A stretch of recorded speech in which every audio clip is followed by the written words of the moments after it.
Is anybody out there? There's Hello. four people. Look at that. All right, ladies and gentlemen, boys and girls, welcome back to the Automotive Podcast, where you don't have to know a lot of cars, but it sure does help. Look at this lineup of troublemaking we got going on here. So, for people following along at home, you know that James wasn't going to be here because he's in Japan turning Japanese. I really think so. Me too.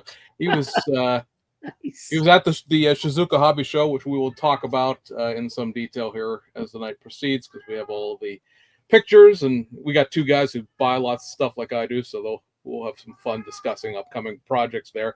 My cat is howling in the background. That'll be great when I try to do the audio later.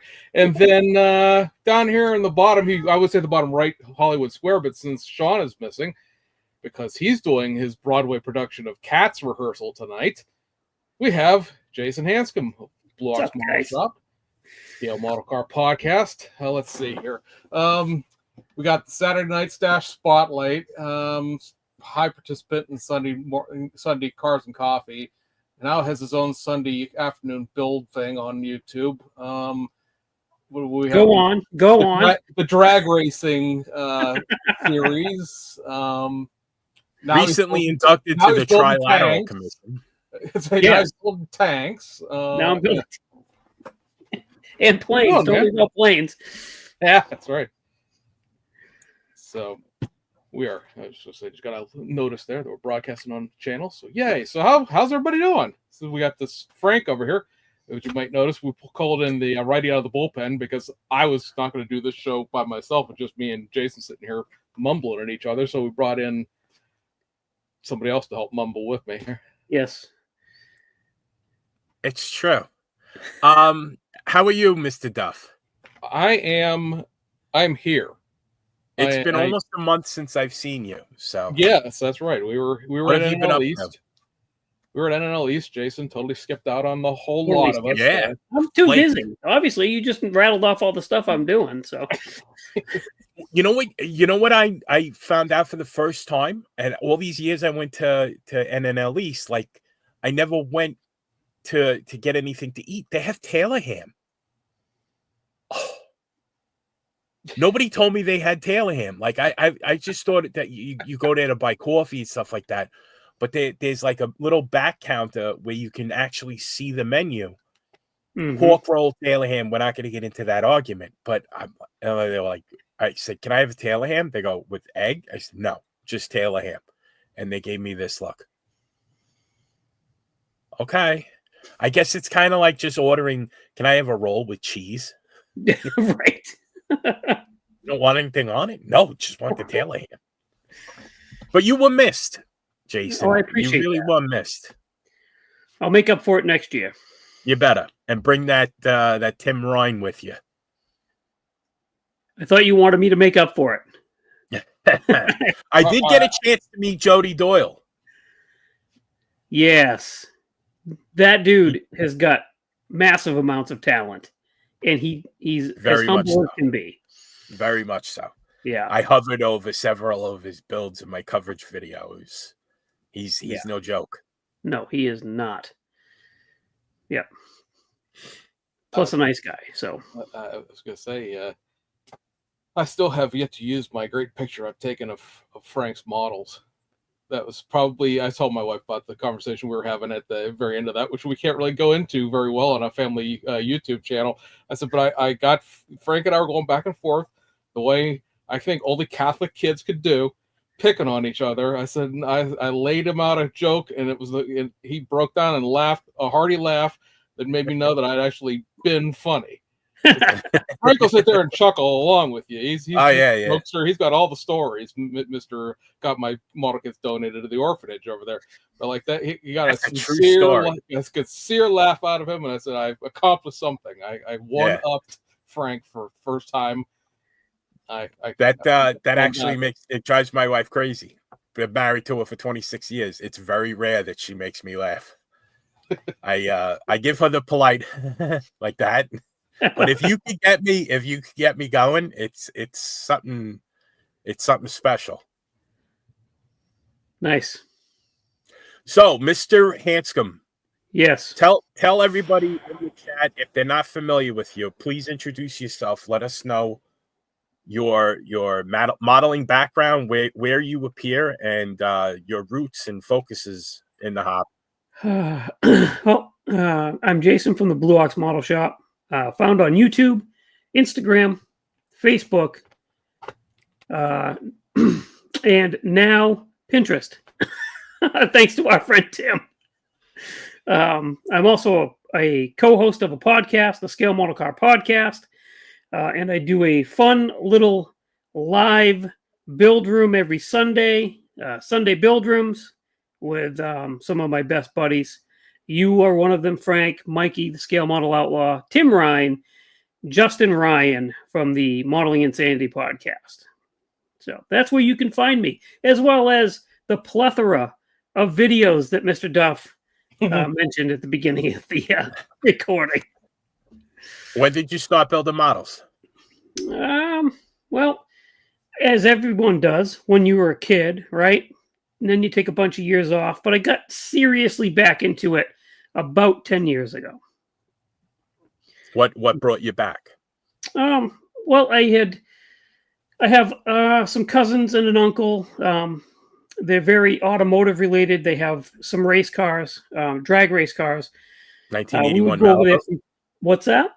A 1981 Malibu by any chance? 78 Malibu. 78 Malibu. I saw that on their channel. Yeah, that's a stock eliminator car, and they now have a 79 Cutlass. That's a super stocker. Both cars have won best appearing race car at multiple NHRA events. So it's funny. I listen to some people say that, well, if you're going to build a drag car, it shouldn't be shiny. Well, I can attest that some drag cars are indeed very shiny. Absolutely. Most of the professional classes are very shiny and beautiful looking cars. Yeah. So I was hanging out with them, and my aunt had passed away, and we were over there just kind of hanging out. And I looked over at the case of old built models that my uncle had, and memories came flooding back. And my cousin Tim says, you build models, don't you? And I'm like, yeah, kind of, sort of, yeah. And he's like, oh, well, you should come to the house for Thanksgiving. We do a model show. I'm like, how did I never hear this? You do a model show? He's like, yeah, we spread them out on the hood of the race cars. People come over, we drink a bunch of beer, have a potluck type snacky thing and have a model show. He says, but if you're going to bring a model, he says, you better step up your game to more than kind of, sort of. As we do plug wires, we do this, we do that. So that's what got me seriously back into it. Nice. Yeah. So you were always a car modeler? Did you ever foray into any other nothing other than cars? Really? Yeah. And you're also a radio control enthusiast as well, aren't you? Yeah. So I have the RC. It's on that side. No, it's on that side. I'm backwards. I have the RC crawler behind me. That's one of the ones that I have. Gotten into that in recent years. That's kind of one of those things where I've got some buddies that were into it, and they were like, what, you don't have an RC crawler? And I was like, no, should I? And they're like, well, I mean, if you want to be cool. So here I am. I got into that, and I'm also into like one-to-one four-wheeling too. I have a Jeep that used to eat up a lot of my money. That is built primarily to be off-road. So we do a lot of that too. So, and that's actually where you get the name of the channel from, right? Yes. Yeah. So they called my Jeep the Big Blue Ox because there's a story. If you'd like to hear it, I will gladly share it with you. Let's rock. We got 2 hours. We got 2 hours.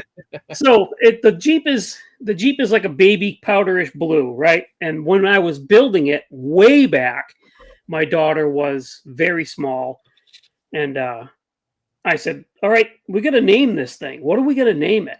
And she says, I want to call it the Paul Bunyan's Ox. What was the name of Paul Bunyan's Ox? And I'm like, I don't know, actually. What was the name of Paul Bunyan's Ox? And it turns out Paul Bunyan's ox's name is Babe.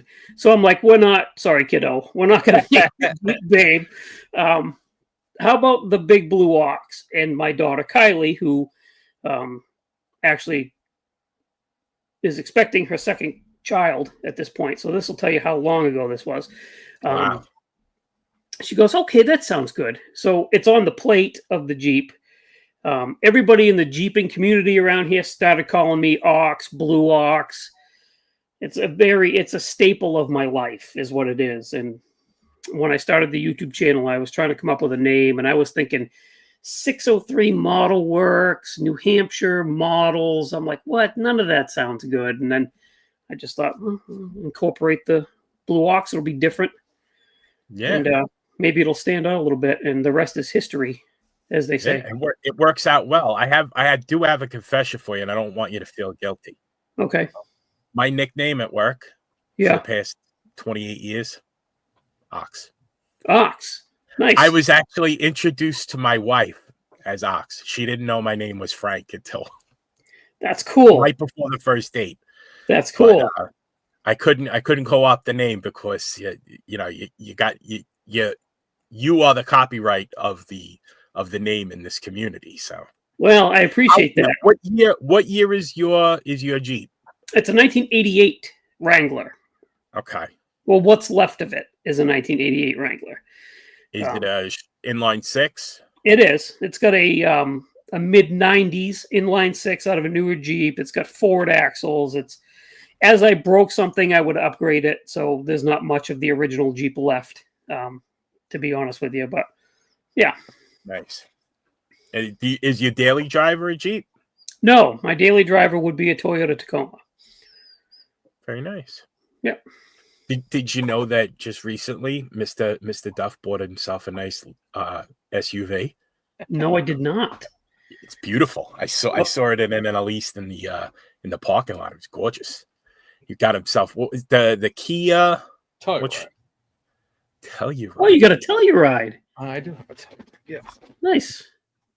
Very like nice. an aristocrat. The pinky's out. Right. Like amusing side story of that, right? So I had a Kia Stinger, and it was getting close to the warranty running out on it, and they don't make those anymore unless you want to go up to the Genesis dealership, which is Kia Hyundai's equivalent of Lexus. And I'm not paying $62,000 for a car I spent $48,000 on the last time I bought it, just because it has like tucked leather interior. And I was like, I kind of like the way Telluride looks. My wife has an SUV. I had a Silverado before I bought the Stinger, so I've had a truck. Like, give me someone with a tow hitch. So I fiddle-farted around and came to a deal on the one that I have. And then I told my wife, I said, I was out to Walmart buying groceries, and like I hit a button on the key fob and the tailgate goes up by itself. I was like, you know what? I really don't kind of mind this SUV. It's kind of like it has a whole bunch of crap on it I'm never going to use. Like, the hell do I need a power lift gate for? Yeah, all right. So yeah, I'm soccer momming with the best of them out there. You have to do it. You're only going to be James Duff once in your life. Exactly. You got to do it. Exactly. I drive a Ford Bronco Sport, and the most common question that I get is, how do you like that? I want to buy one for my daughter. And I like them very much. The only thing is I have an uncontrollable urge to punch people in the face since I started driving it. I don't know what it is. It's weird. Very funny. Yeah. Well, I bought the Tacoma because before the Tacoma, we're very much a Toyota family. My wife has had nothing but Toyotas. We actually just traded in the Corolla that we bought in 2015 with 3 miles on it. We just traded it in for a new Corolla. The old one now has 250,000 miles on it. Yeah, but a Toyota, 250,000 is barely broken in. Exactly. It's all the other stuff that was going wrong with the car, right? And she drives over an hour one way to work. So she's got to have something that's reliable and new. But I had a Jeep Renegade before the Tacoma. Enough said. Yeah. So I was like, I really need a pickup. And I need a vehicle that's not falling apart. So it's rough. Do they use salt up by you too? Oh yeah. Yeah, and you're constantly. Do you still have snow on the ground? Not now, no. No. Well, I not for nothing. My a good friend, a guy I grew up with, he went to his daughter's. She graduated from the University of Southern Maine last week, and there's snow on the ground. Oh yeah, Southern Maine. Yes. So, wow. Yeah. So I asked that because that's what kills all our cars in the Northeast. It's the salt. It is. It destroys the cars. Yeah. Luckily for me, though, I have a 7-minute commute to work, so that's nice. I'm not on the road long in the winter, and there's a car wash halfway between. So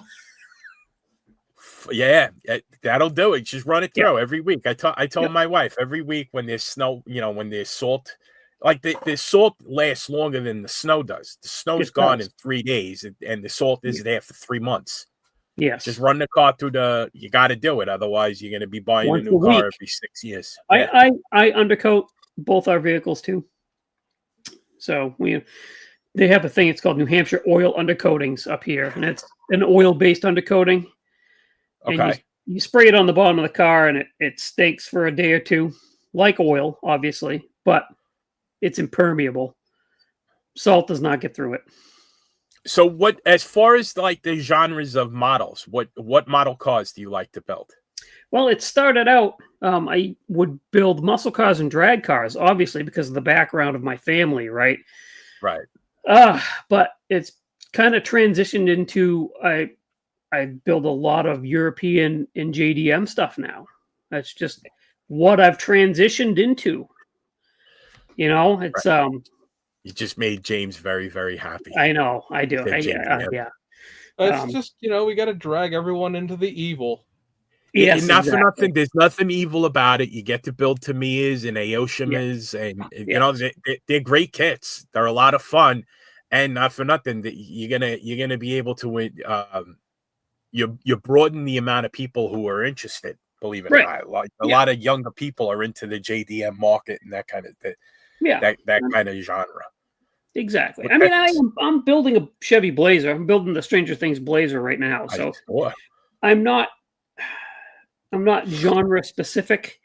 Well, like I've gotten from hanging out with the Modeling Insanity guys. I've really gotten developed an interest in armor as of late. I mean, I really am digging armor right now. Armor's fun because you have to weather it. Yes. You have no choice. Even if it's just sitting in a yard, it's got dirt all over it. Exactly. And it's nice to get away from the shiny paint process that I go through on every one of these builds that I build. I mean, it's a process, and it's refreshing to spray some flat paint on something and then clear coat it knowing that I'm going to make it dull again. So it's kind of nice. It's not as frustrating when that one little fleck of dust, you see it floating through. You're like, don't go near the body, please don't go. Right onto the body. Exactly. Yeah. So what kind of armor are you going to be looking at building? I really dig German stuff right now. A little bit of. I've got a couple of World War II or Cold War era U.S. tanks, but I'm really into the German stuff as of right now. Yeah, and I don't know why German stuff speaks to me. It's like when I bought GI Joes as a kid, I was always a Cobra guy. You know what I mean? There's like a thing. It's a weird like vein of energy. You're gonna find that like if you go into aircraft modeling, people who like German armor for some reason also like Soviet era aircraft. There's like a brute ugliness, but it's like an ugly beauty to it. Yeah. Like personally, I like the looks of not of the Panther or the Tiger. I like the way that the Panzerkampfwagen 3 and 4, which was both a tank, and then they developed the Stug, the Stug after off of that chassis. I just like the way that chassis looks. I like the lines of it. I like the camouflage on it, and it's just like it's a cool thing. The same vein. Like I like planes that are, either World War II U.S. Navy and Marine Corps, but then I'll shift to Cold War era Soviet, like the MiG-20. I love the MiG-21 for some reason because it's just like a brutish beauty about it, and it talks to me. It talks to me much like a plain Jane 4-door sedan does, with no options. The steel wheels, baby moon hubcaps, just bare bones, 3 on the tree. Yeah. Like that. That's how.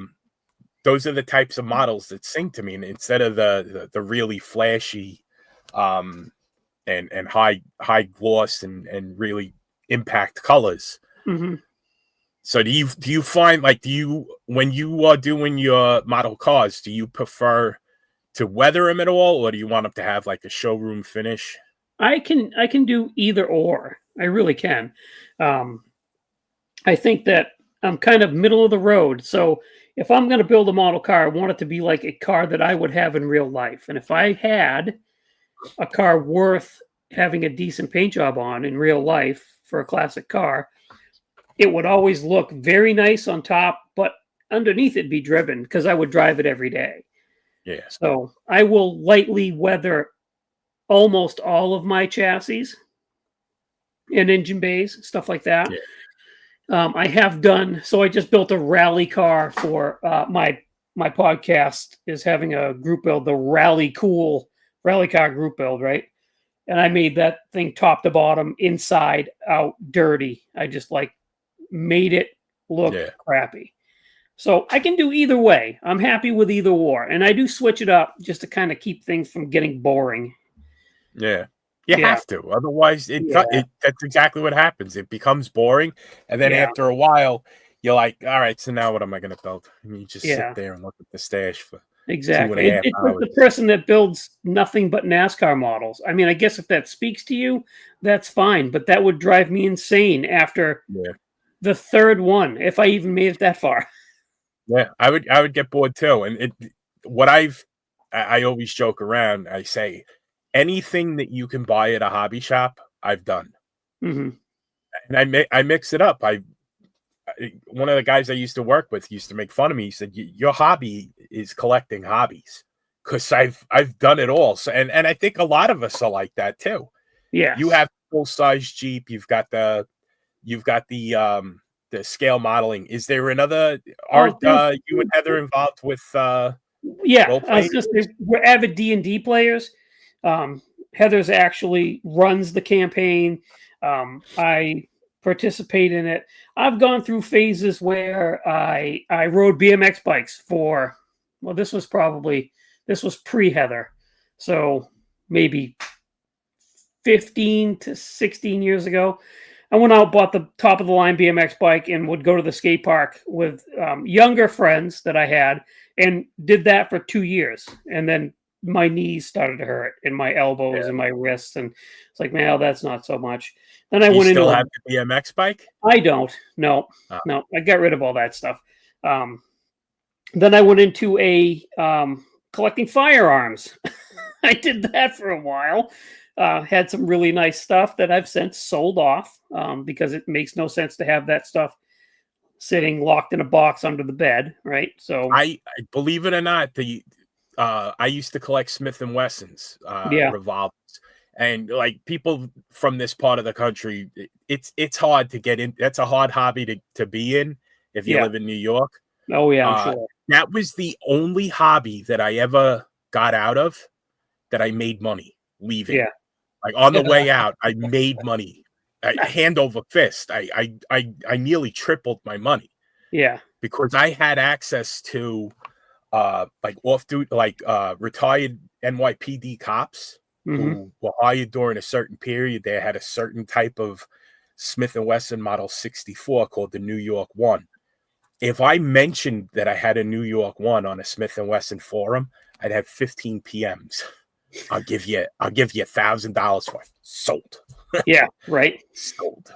Exactly. It's different. It's different. If I have a model kit that you need, I'll just send it to you, but I can't just send somebody a gun. I got to sell it to them. Yeah, exactly. There's some channels you got to go through. Yeah, but that was now, as far as the Dungeons and Dragons. Mm-hmm. Do you paint any miniatures for the? I do not. No. That I am not. That is a talent I do not currently possess.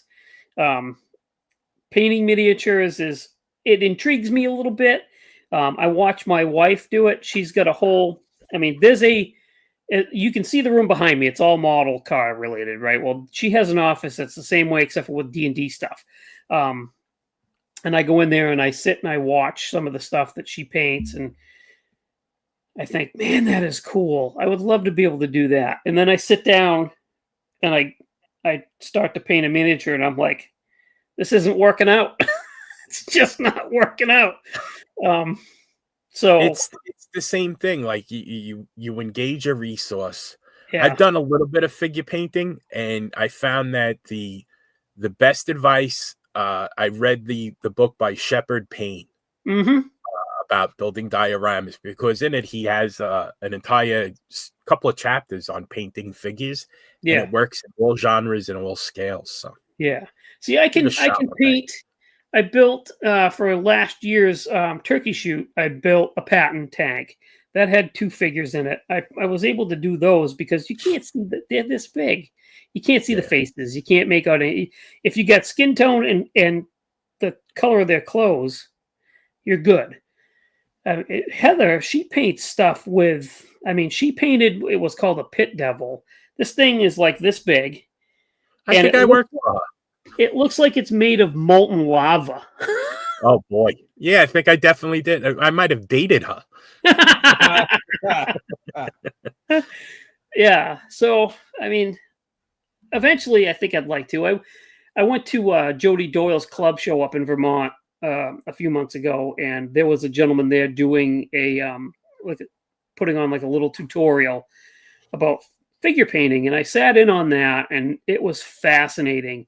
And as he was describing what he was doing, and I'm watching him do it, I look over at Heather, and she's like, "Oh yeah, I totally get that. Yeah, I do that. Yeah." And I'm thinking, man, that is so cool. I would love to be able to learn how to do that, but where am I going to find the time? Actually, I'm going to have to make time, which means I'm going to have to cycle out of one of my hobbies into that as another hobby. Just skip out of work early. Yeah, exactly. Where you going? I'm going to build something. What? You got a problem? Yeah, exactly. I want to share with you an actual anecdote, a real live Frank Steffens story. Oh, okay. Now, growing up, and it relates to you, Jason. Growing up, what magazine, besides Scale Auto Enthusiast, would you have read if you were into scale modeling? Well, there's a bunch. Find Scale Modeler. Yep. My first issue of Find Scale Modeler was purchased for me by my parents in Conway, New Hampshire. No way. Right by the you know how they have that railroad museum right there? Yeah, that's right where my wife works. Right in that area that there was, I believe it was a hobby. No, it was a hobby shop, I think. 40 years ago. Yeah. And I was drinking at the time because I was 12. Fair enough. But Find Scale Modeler, my first issue. And I read it in the car because my sister got poison sumac on her arm and my parents had to take her to the hospital. The stupid things that I remember. She had a blister on her arm that looked like a speed bag. I was They just, because it was the summer.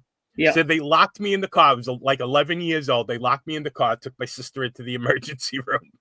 And I read that. Nice. Cover to cover. Yeah, that was my little New Hampshire related anecdote for you. I have one for it almost every state. Oh, Not wow. really. I haven't been done. No, I'm just kidding. I haven't been I was going to say that. I've been to the Northeast. That's it.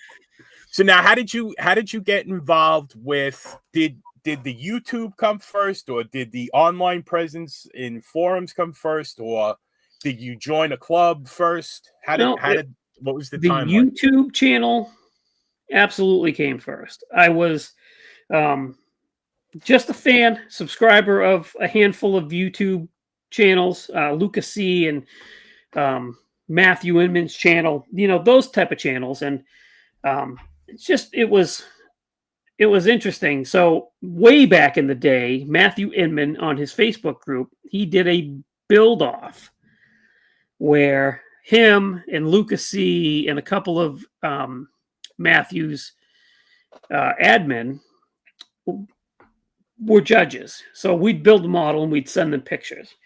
And I actually started talking to Matthew through that and got to be friends with him. And he would, say stuff like, you should start a YouTube channel. Just do it. And I'm like, I can't do that. I got no way to film it. Use your phone. So I'm like, okay, I'll think about it. And then one day I just said, the heck with it. And my very first video is so bad. You can tell I've got the phone turned the wrong way. So it's got the skinny picture with the black on both sides. And I'm reading off a piece of paper I had taped to the tripod thing. It was so bad. But that's what kicked it off. I wanted to be part of this community. I wanted to participate in the USAC build. I wanted to, get to know everybody that had channels. So that started it. So how long have you had the channel? Going on 3 years. I first heard I subscribed to your channel after Doug White did an episode at the Classic Plastics. Yeah. And I think he showed Heather's Jeep. She made a model of a Jeep. Yeah, that's model shop. That was an interesting. Yeah, so her and Matthew Inman's wife actually. I won't get too much into how the build came about, but they built the same Jeep, and Matthew did videos on his channel. I did videos on my channel, and then the Inmans drove up here so that we could do the final reveal of both Jeeps in one video, which was really cool. So we got to hang out with them, spent the day making videos and doing all that kind of stuff. And then shortly after that was my first Classic Plastic show, which is where, and I had met Doug White prior to that. So I think it was the RTS show before that. There was a club member of Classic Plastic that was there with us. And I'd been a Doug White fan for a long time, read all his articles, just a fanboy, if you will. And one of the other members went up to him and said, hey, that guy over there, he just joined the club. He's a huge fan. You'd make his day if you went up to him and said hi. And unbeknownst to me, Doug White comes strolling up and is like, how you doing? And I was like, I'm an idiot, I guess. Hi, how are you? And that's how the friendship with Doug got started. And fast forward to the Classic Plastic show, he had been watching the channel because of that day that I met him at RTS, knew about Heather's build, and thought it would be a good thing to interview her because it was an interesting story. It was somebody that had never touched a model car before a day in her life, built a model car and brought it to a show and actually won an award with it. Nice. Which was really cool. She did a really good job with that. Yeah. I think it's awesome that like it's obvious Heather supports you in the hobby. I think that's a big thing. Yeah. And you could tell that Matt Inman's wife is named Heather. Heather, right? Yeah. Yeah. Yeah. She also plays a big part. The Dueling Heather's Jeep build. Okay. Nice. Hey, Fran, you want to build a model car? Yeah. You don't care. Well, so, I mean, Heather built that Jeep, and then she built one other model, and that's what got her into figure painting. She built the Revell Land Rover 109 because... Okay. So I was telling her, I said, you built the Jeep and you had a good time, right? She's like, yeah, I did have a good time. It was fun. I said, so you should try building one more. She's like, okay, but nothing really speaks to me. She's not a car person. She could care less. She's an accountant. You know, as long as her car has something she can stream a podcast through and has either heat or AC, she's fine. So, Yeah. I said, well, think about it. What speaks to you? She's like, well, you know, I always have loved those old Land Rovers. And on the way to North Conway in Chicora, you probably don't remember that, but that's up 16 halfway. You go through Chicora, and there's a Land Rover restoration shop there. Land Rover, okay. And it's been 40 years since I've been up that way. And so the guy that runs it has a Land Rover that she likes, right? So she's like, I'd really like to build that. So she found the kit. She got halfway through it. She's like, this is awful. I'm not having fun at all. Because she basically went from a snap kit, which is what that Jeep is, to a legit modeling kit. And she was not happy. She saw it through. Again, we brought it to the Classic Plastic Show. It was Tim Ryan, myself, and her. We all built the same model at the same time. Put them on the tables together. It was fun. She's like, okay, I can, with 100% certainty, tell you I never want to build another model car. That was a miserable experience. I said, okay, all right. She goes, I did, however, really enjoy the detail painting of the inside of the dash and all that. And I said, well, maybe you should try painting figures. And here we are. There you go. Yep. So through this hobby of mine, she found a hobby that she loves. That's awesome. Yeah, it's pretty cool. That's awesome. Now, to respond as far to as our wise ass comments section here, oh boy, James, we're trying to talk. Yeah.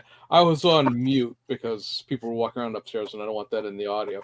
I'm watching the comment section, guys. These two are having a conversation. They're sitting there going, "Oh, he's on drugs." He's just sitting there staring at the screen because back somewhere, our residents. It's probably too far up the screen. Up there is our resident troublemaker, Tim. Here, it's like everyone's first video is bad. No comments on the last one. Thanks, Tim. We appreciate it. I'm sure Chris appreciates that. So I'm sitting there, I'm watching those comments go by, trying to keep track of where that one was, and they're like, Tim Kalankowitz has the BMX bike that he had when he was a kid. Oh yeah, nice. He did a build of a 3D printed. I saw that. I saw that. Awesome. That's awesome. That was cool. I couldn't get a GT. My parents, they were like, you could get a Royce Union because the local gangsters robbed the freight train of Royce Union bicycles, and they were selling them for like $20 at the nearest like park in my neighborhood. That was the bike that I got. Brakes didn't work because my father had to put it together. Nice. That was fun. Yeah. At least somebody sold the transmission out of that. Yeah, exactly. Yeah. Well, the one thing you guys were discussing figure painting, you're going to have to figure that out. You bought that gigantic tank transporter, which I believe has a dozen figures included. Yes. So yes, we're going to get a very quick crash lesson on. Yes, I am. And it's an open truck. I mean, you could put the top on it, but we're going to talk bad things about you. Oh, no. I've got all kinds of ideas. I actually want to try and find a scale. I want to put a dog in the truck with them. I can print to you, so I'll find something. So I got all kinds of ideas. Files of that. Yeah. So let me know what your ideas are. I'll find them and I'll print them for you. I have to ask, like, there's a genre not specific builder like yourself. Why in God's name is that giant tank builder your grail kit? Like, of all the things that I would have expected you to pick as being a grail kit. A giant German World War II tank transporter. Yep, that would not have been in my top 3. I'm going to tell you right now. Yeah, no. And I knew people would be like, "What?" Anybody have FAMO in the pool? Who had FAMO? Yeah, right. The love or the kind of a love for World War II stuff comes from my dad. He was a huge World War II fanatic, as most old men are. It was the thing to do. Yeah. And I don't know, like I said, I don't know what it is about German stuff, but it speaks to me. And I was thinking about getting into building armor. I was looking at pictures. Gosh, I can't remember the Facebook page. I think it was Weathered Models, maybe.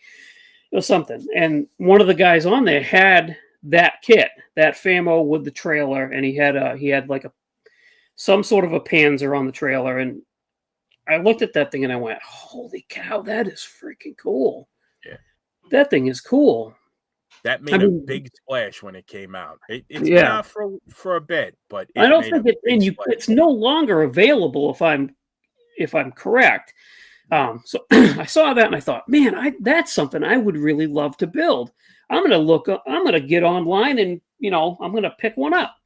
Nope, not available anymore. How much is it? Oh, it's $350 because it's not available anymore. I'm like, okay, I guess that's not going to ever happen. But I couldn't stop thinking about it. I'm like, it was that. The other thing that really, really spoke to me was the Dragon Wagon, that kind of stuff. Military transport. I don't know why, but I have a fascination with it. You want to know something? It's a fairly common thing. There are people who just like cargo planes. Yeah. It's just they're dull, drab. It doesn't matter. It's just something about because it's as much a necessary part of a war effort or a historical context to have the support. Like, how did these things get to the front? And then when they got damaged, what did they do? They just left them there? All right, it lost the track. It can't move, but can we fix it and get it, Exactly. Can't fix it in the field because it blew off, like the road wheels, the struts of the road wheels are bent. All right, go drag it onto that trailer and bring it to the rear and fix it. Right. And like that FAMO that you're talking about, it needed that many guys, not just to load the vehicle onto the trailer, but to defend the truck itself. Like, we got to get this Tiger to the rear to fix it, and they're still shooting at us. Exactly. Yeah, there's stories there. I saw that kit, saw that I couldn't get it, couldn't stop thinking about it. Thought, man, that if I ever have a chance to buy that kit, I don't care what it is, I'm going to buy it, which is the makings of a Holy Grail kit, right? Something you can't find, but boy, you would absolutely have to have it. I asked Justin Ryan about it. He's like, yeah, it's a cool kit. It's not available anymore, yada, yada. I'm like, oh, can you keep an eye on it? Because he's in those circles, right? Yeah. Let me know if you find one. And then I'm perusing my local hobby shop, which I never really paid attention to the armor up until a few months ago, and I'm like looking, and there it is on the shelf. Like, holy cow, there it is. But it's $200. So I have a budget, right? I don't. You're worth it. Yeah, you're worth it. Go get it. I know. I got it. I know. I got it. Anyway, so yeah, I was very happy to find that. Very happy, and that's going to be my project this winter, this coming winter, when I'm stuck in this house because it's 37 degrees below zero and there's 3 feet of snow on the ground outside. I'm going to build. That's going to be my main focus. Good. Yeah. Now, are you going to do it in the all gray scheme? Are you going to do the three color? Undecided yet. I'm currently enjoying the research part of that too. Because if you do the 3-tone camouflage, you know what you're going to need. John Bonani. John Bonani, right? No. Yeah, well, you're going to need John Bonani. He's more American armor, though, isn't he? No, I think he is. Yeah, he's John Bonani's like the master of the tritone. Oh, okay. You're going to need an airbrush. I have an airbrush. I was saying he has an airbrush. He just doesn't use it. You don't use it. I don't use it regularly. No. I am very much a rattle can. Much to the chagrin of most of my friends, I am very much a rattle can guy. What kind of airbrush is it? I have a Pache H. Okay, very that's not basic. Be the airbrush. You're It's going to need a better airbrush. You're going to need a better airbrush for painting 3-tone camouflage. We'll get that to you. Do you have a compressor? I do. Okay. Yeah, and you probably have a good collection of Tamiya paints. So you're probably well set there. There it is, right there above my shoulder. Yeah, good. And plus, I have a pretty good selection of like scale finishes and stuff like that. I do buy airbrush paint. I'm lazy. It's much easier to just rattle can something and then toss the can in the trash than it is to clean the brush and do this and do that. So that's my biggest downfall: laziness. Cleaning the brush is not that hard. Oh, I know.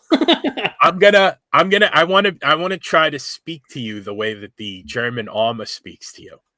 Now, when you say that the German armor speaks to you, it's in English, right? Because if it speaks to you in German, we're going to have to get you some therapy. I don't think you don't speak German, do you? No, it's in my head. It's English. Yeah. The German people in my head speak English. If you're at work and all of a sudden you hear Dunkel Gelb, we're going to have you talk to somebody, Jason. We're going to need to get you some help. Dunkel Gelb. Hands are blue. Yeah. Right. Oh, that's funny.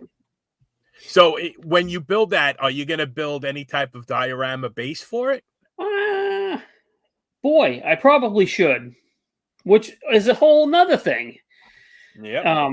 Yeah, that's a good size model. That's going to need to be something other than just sitting on a shelf. So I probably might have to save your pennies because in November, because Classic Plastics is in October. Yes. In November, down here on Long Island, the Long Island Auto Replica Society has the Lawyers Show. Yes. So you should probably come down here, maybe make a trip with Tim. You take the ferry. You see your old friend Frank. I'll take you to Bayshore Hobbies. That guy's got everything. Everything. You could spend hours in there. Anything you need for a diorama base. Oh, wow. Yeah. Save your pennies. Okay. I'm gonna be whispering in Tim's ear to try to get you guys there. Okay. Because I'm trying to get Dave Wood. I'm trying to get Frizzo. Nice. Get everybody we can down there. Yeah, that'll be fun. Yeah, it would be a good time. You're invited too, James. Oh, yeah. God. I'd be honored. As big as that transporter is, what you need is a 4x8 sheet of plywood. Because I know, right? You're building a train layout now. Yeah. Oh yeah. You're in it. Yeah. So at this point, I'm probably not going to finish this build for another 2 years. You got 4 foot by 8 foot behind you there. Let me see. You got that. You got the Dragon Wagon, and then as soon as I saw the video of what that grill kit was, I sent him the picture of the Hobby Boss of the current U.S. tank transporter in 1/35 scale. That gigantic, monstrous thing. Well, that thing is that's 1/35 scale. That one, the Hobby Boss. Hanscom makes a 1/72 scale one, but Hobby Boss makes a 1/35 scale one, and it needs to be 1/35 scale because it has to match the other ones. Yeah. Yeah, there's a small hobby shop up here in New Hampshire that's got that transporter that you sent me. There's actually an armor museum on Long Island that has a Dragon Wagon. Really? Yep, and I believe they have a Stug. They have something German. They have something German, but they got a Dragon Wagon. Okay. The whole shebang. You could go for a ride on the half track. It's telling you. You guys gotta come visit me. You think I'm kidding? We got good food, we got it all. Well, did you know there's a museum up here, the American Heritage Museum, that has more armor than you can see in a day inside? So you should come up and visit us too. Okay. I got no problem with that. There's my wife's always down to take a field trip. If we could take a ferry, my daughter will be into it. My wife will be into it. That'd be fun. I'd come up and I'm trying to talk them into coming with me to Classic Plastics. Nice. Yeah, that'd be a good time. Doesn't mean it's gonna happen. I'm gonna be there. I don't care if they come or not. But I'm trying to get them there. Very good. Jump in here anytime you feel like it, Duff. Oh no. I'm just I much like the conversations when Tester books somebody. I'm just here for to look good and bring up morale. That's my purpose. You're doing it. Billboard Build says, wasn't the Dragon Wagon a Tom Daniels kit in an old drag car? Maybe. Yeah, sure. There was What? I think it might be actually. There was something like that. I'm sorry, that's great. Yeah, that's true. Yes, but he won't have painted anything. No, he will not have. Outlaw just got a real laugh out of me. That's awesome. Oh, That's goodness. Awesome. It stood 3 times. Yeah. Have you ever seen Rob Riv's work in person? No. Impressive, I am sure. Oh yeah. Yeah. It has impact. I'm sure it has does. definite impact. Yeah. So how did the coalescence between the Modeling Insanity podcast and the Scale Model Car podcast, how did that come about?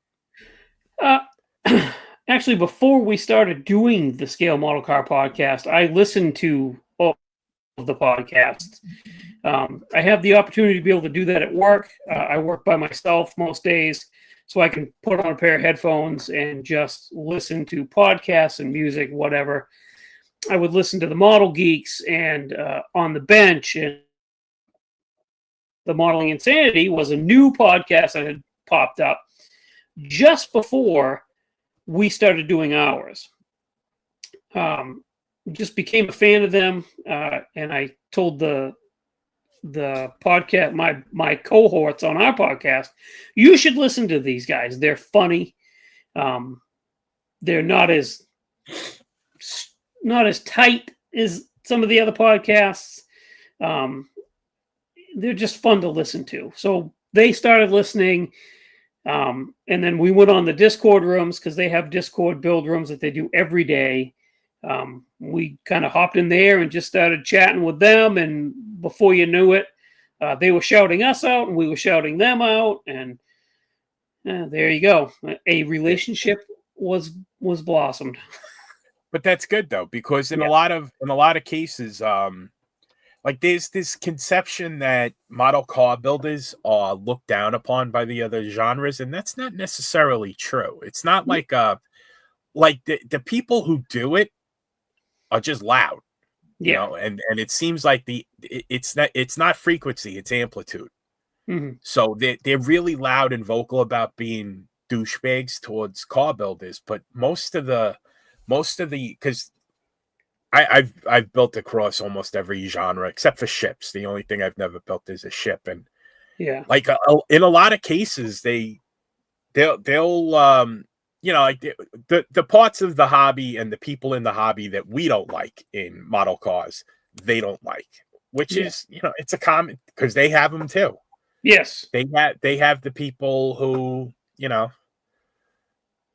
I like to say that when I experience this type of behavior, you know, my typical response when they get a response out of me is, this behavior is why you're not invited to holidays. You know, exactly. Like that kind of person. Yeah, exactly. It's why you can't see your grandkids. Okay. Yeah. Right. Yeah. They're across all genres, and in other genres, those are the folks that look down on us. Because, oh, everything's so shiny.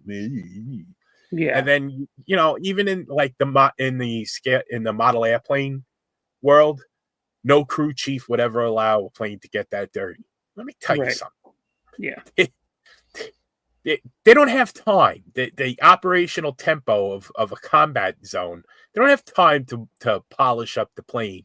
They load bullets and fuel into it, hang bombs off it, and it takes off. Yeah. They don't care if it's dirty. Dirty doesn't affect the mission. So, you know, like you have all of that stuff where people live in this idealized fantasy world. But I think as model car builders, we get to live in a space where, like, in a lot of the other genres, particularly like aircraft, ships, and armor and stuff like that, what if schemes are kind of taboo. You know what I mean? They don't have a historical context. Whereas in our pretty much everything that we do is a conceptualization of our own Oh, creativity. for sure. Unless you're building a documented replica of a race car, then you're definitely what if is basically. Everything I build is what if. Yeah, it's speculative. Yeah, and it's funny. A lot of the car guys I know, who are great guys, they look at. We go to an IPMS show. They look at the armor and the aircraft, and they're like, I mean, this is all cool and all, but I mean, it's too nailed down. I couldn't do it. It's so it goes both ways. I get it. Yeah, and like if you find yourself doing that at an IPMS show, try to figure out, because it helps. It helps you appreciate what's gone into creating what you see there on the table. Mm-hmm. It's like the average model plane builder might not necessarily know how a guy like Lewis Hicks, who's down in the comments, how he gets the depth. Yeah. He's a professional car painter, but he manages to do it in scale, and it's absolute. And they'll look at it from the objective beauty of looking at it, but if they take the time to try to think about what goes into it, they might have a better experience in putting a gloss finish, because there are some planes that have a gloss, like the Blue Angels and the Thunderbirds, which are dirty. Yep. But they are more taken care of than an F-16 that's taken off from a forward operating base. You know what I mean? Yep. Yeah, it's a good friend of mine said, I would love to build a tank, but I'd want to paint it petty blue. And we always chuckled. And then at the Can-Am Con this past year up in Vermont, there was a tank there that was painted petty blue. It had the 43 on the side of it and googly eyes on the front of it. I was like, see, you can build a tank. Yeah. Go for it. Exactly. Although that is something that would probably make an armor modeler mad. I would think. You want to say making armor modelers mad? Girls in Panzer.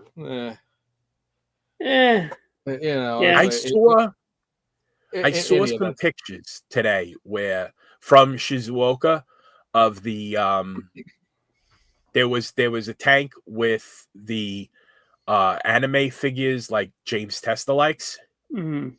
They were all over the tank. I could tell that just drove people up a wall. It just, like, people saw that, like, what are you doing? Yeah. Who cares? Yeah. If it's fun. I don't listen. Your hobby's your hobby. I don't care what you do. As long as you're having fun with it, that's all that matters to me.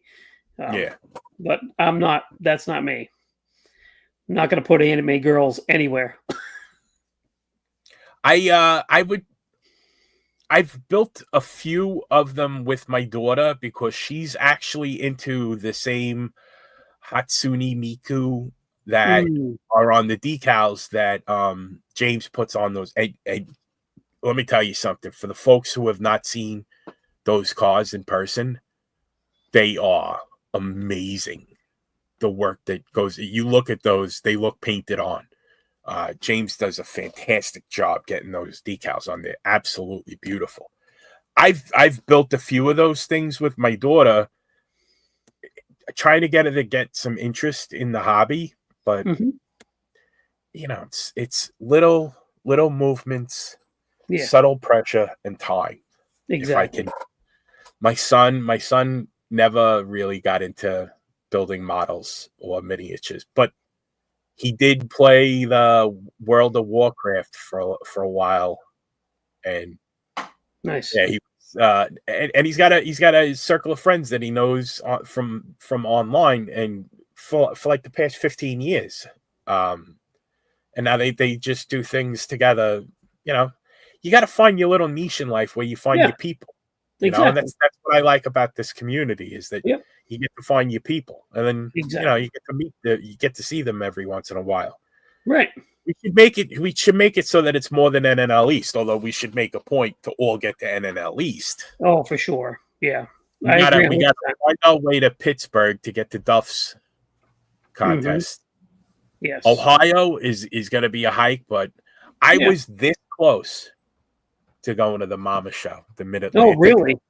I was, but it was Mother's Day weekend. If it wasn't Mother's Day weekend, I probably was, and I almost had the girls agreeing. They'll go out of state, and they won't go to Jersey, but they will go out of state. Like if I take my wife to New Jersey, she's taking the car and leaving, going to see her friends and her brother. That's awesome. My son got into building models for a while. He got old enough to actually have the interest and went insane for like 8 months. Spent all his money on model kits. He lives with his mother. Came here on the weekends. Would steal 2 or 3 kits out of my stash. If it wasn't for him, I would probably be close to 800 kits at this point. But he would come every weekend and pick what he wanted. This was his favorite hobby shop, and built a few. And then he got a girlfriend. And then he got a truck, a 1-to-1 truck that he's working on. And it's like, models? Nah. But unfortunately, I can tell the type of model builder he's going to be when he does come back to the hobby, because it's in my blood. It's got to be in his blood, right? Yeah. I can tell the kind of builder he's going to be, because in the basement right now, he has about 15 started kits. He would get through one halfway and start another one, and the other one, it would just get shuffled down the line. And I'm like, geez, you going to finish one of these? You wouldn't by any chance ever donate that to an orphanage, would you? No. Okay. You heard that story, didn't you? I did. Yes. Yeah. Yeah. They're in my basement. And when I die, he's going to inherit them again. Yeah. And he's going to be like, oh, yeah, that's right. These old model kits. That's it. Right. Yeah. So, yeah. So what besides the Blazer, besides I agree, Joe. Happy birthday, by the way. Besides the Blazer, what are you working on?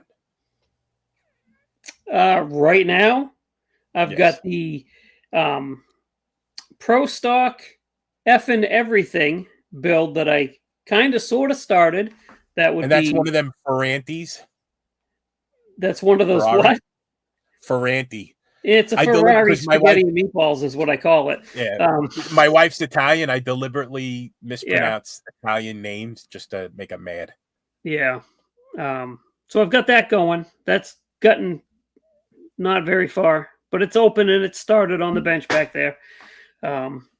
Now, I don't know how it works with Ferrari. If you were to modify a real Ferrari into a Pro Street, I think you go to jail. They'd sue you, and they would blacklist you. You'd never be able to buy another one off a dealership again. Yep. Do you think that could happen with a model car? I don't know, but I hope not. Okay.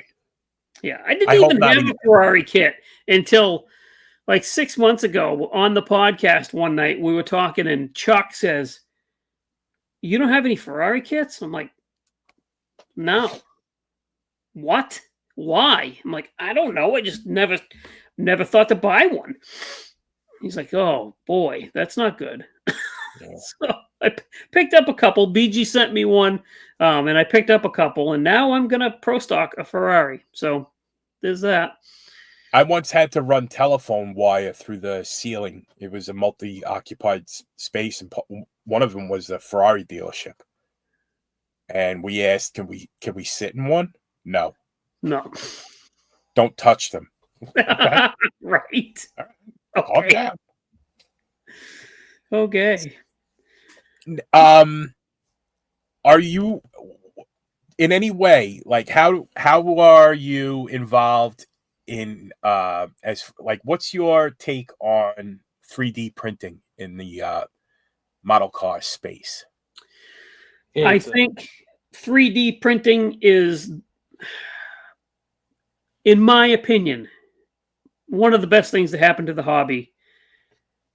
Honestly, am I interested in 3D printing my own stuff? Absolutely not. I have enough friends and there are enough companies that 3D print stuff. I don't need to add something like that to my plate. I support it 110%. Like I said, I think it's the best thing to happen to the hobby in recent years. I just have no interest in doing it. So we got to convince you to airbrush first, and then we'll work on 3D printer. If you can convince me to airbrush everything, I'm going to make it impossible for you to not airbrush everything. You're going to find, especially when you're building the armor, it's going to help. Yeah, I'm sure it will. I'm sure it would. It's going to help. Yeah. It's even going to help with the figures, believe it or not. You can base coat them. And one of the things that you're going to find helps with the figures is you spray them, you base coat them, spray them from what you perceive to be the light source. So wherever the sun would be. Yeah. And just spray them with white from that. And you have a blueprint for painting that figure. Which, when you find the Shepherd Payne book, which is available on Amazon, you're going to need all this stuff, Jason. It's good to by next winter. I'm so glad, Frank, that you're telling me all this stuff. I really am. I should have been writing this down. Oh, well. I'm just trying to broaden your horizon and expand your enjoyment of our shared hobby. Oh, my goodness, you sound like my wife. She's trying to broaden my horizons all the time and expand my experiences. Yeah, no, I agree. I do. But 3D printing that's a lot of time. It's not as much as you think. Once you get past that first really, really crappy week, where you regret even building models at all, it's one of those things where you buy the file, you figure out how to slap it on the build plate. You could get reasonably good results after that first week, and you're just slapping things on the build plate. You learn your settings, and it's going in the background. Or you put it on, like if I'm printing a car body, I'll put it on right before I go upstairs to go to bed. And by the time I get home, because they can take 15, 16 hours to print the way that I print them. Yeah. But they come out halfway decent. Right. It's one of those things. You come home from work and it's done. I just got finished doing some parts for the AMX that's on top of this thing over here. Yeah. It's one of those things. You don't have to stand there and watch it. You'll go crazy, but you'll find, once you buy your 3D printer, it's a good thing you have a lot of friends who have experience with it. Yes. Yeah. And we can get you through those hurdles really quickly. Oh, wow. It's so a good thing to know. You're part of a community of people who are just willing to help. Wonderful. Yeah. So what is your besides Jeep, what is your next go-to favorite car brand? Are you a Mopar guy? Are you a Chevy guy? Are you an AMC guy? Toyotas. Besides, okay. So now, You're talking one-to-ones or models? Models. Holy cow. I have an equal amount of everything. I really do. I have an equal amount of Mopars, Fords, Chevys, and then I have, the foreign stuff. I have a little bit of everything. I do.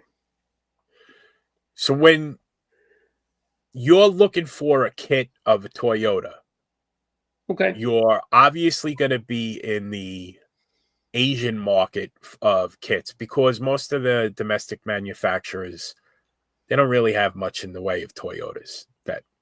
I think they have one, and I have the Fast and the Oh Furious. no, I hate those cars. Yeah, anything Fast and Furious, I can't stand it. I'm sorry, I cannot stand it. Give him the choice.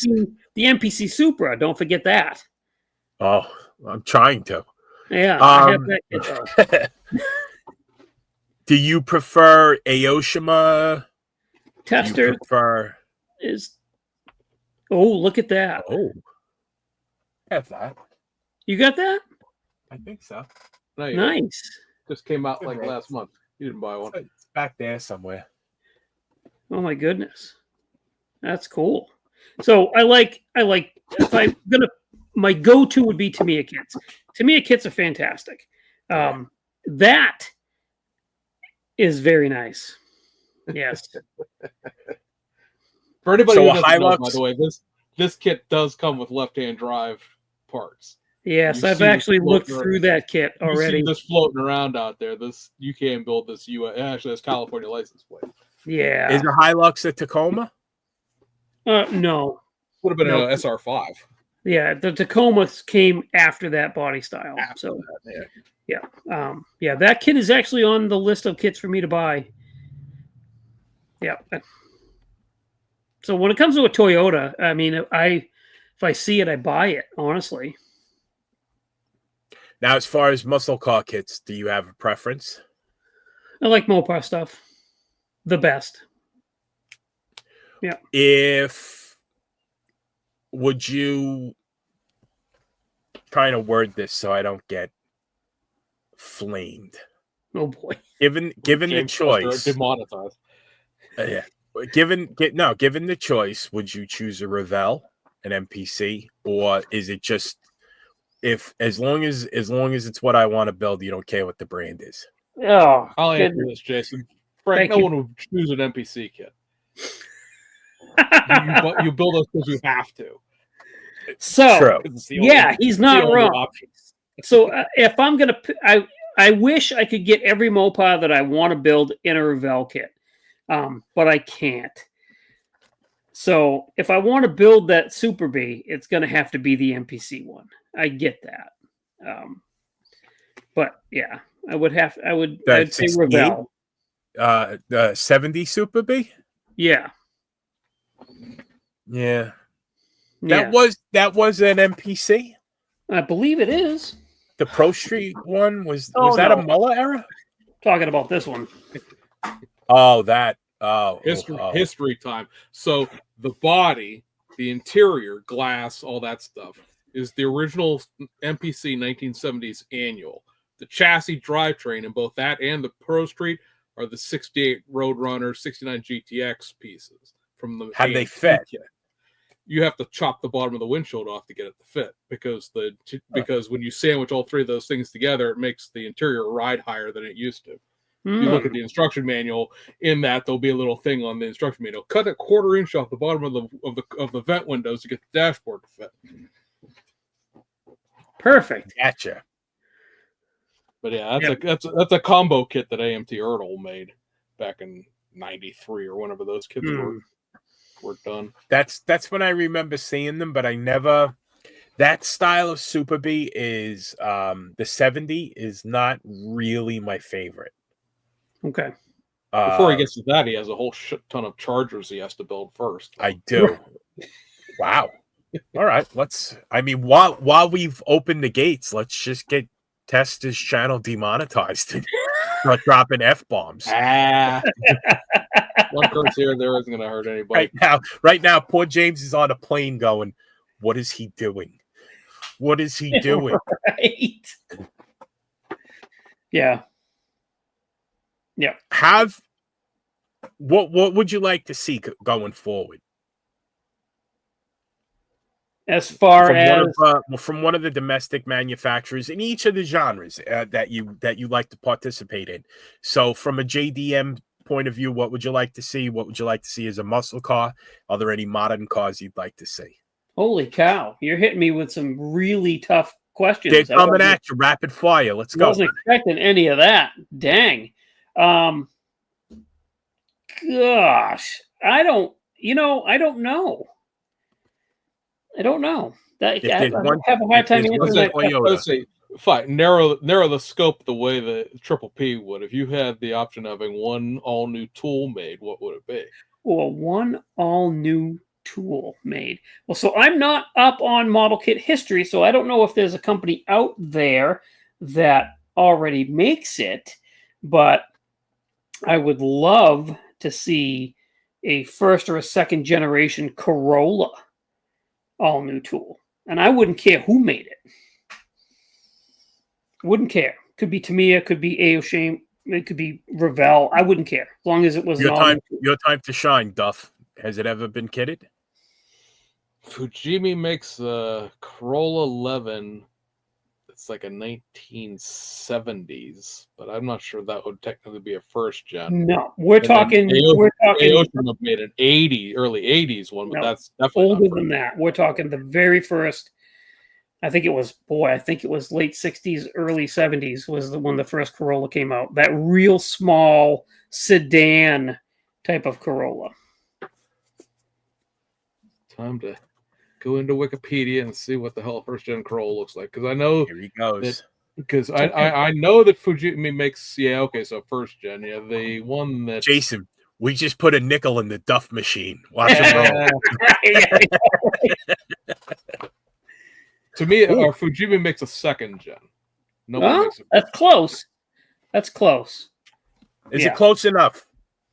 It could be. Are you going to hold out for that first gen? I'll have to look it up. I'm not holding out for nothing because no one's going to build stuff that I want to. Nah, it's not going to happen. You never know. In a couple of minutes, Duff is going to start showing us all the esoteric crap coming out of Japan that we've never heard of. They're kitting that crap up left and right. Yeah. All right. So this is the kit the Fujimi makes. See? That's close. That's 72. close. That's a 72. That would be close. Yeah, I could. Okay, so why is it called? It was sold up in the 90s, so it's relatively not beating rivets into the wheel with a hammer or any of that crap you get when you build some of those old school. Called Levin in Japan. From the day. Yeah, that's the Japanese. Yeah. Yeah. Now a domestic kit. Yeah. I would love to see a Jeep MJ. I'm freezing. So that's that is the Cherokee MJ. pickup. I have a 3D file of that. Do you really? Yep. The file sells on Cults 3D for what are we? Are we running this show now? I think we are. We got free reign. Which means we can't shut it off. No. That's it.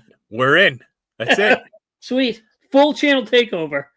Full channel takeover. Yes, Big Sky. They did make a Comanche, but it's the XJ version, so it would be the mid-sized, built off the mid-sized Jeep Cherokee.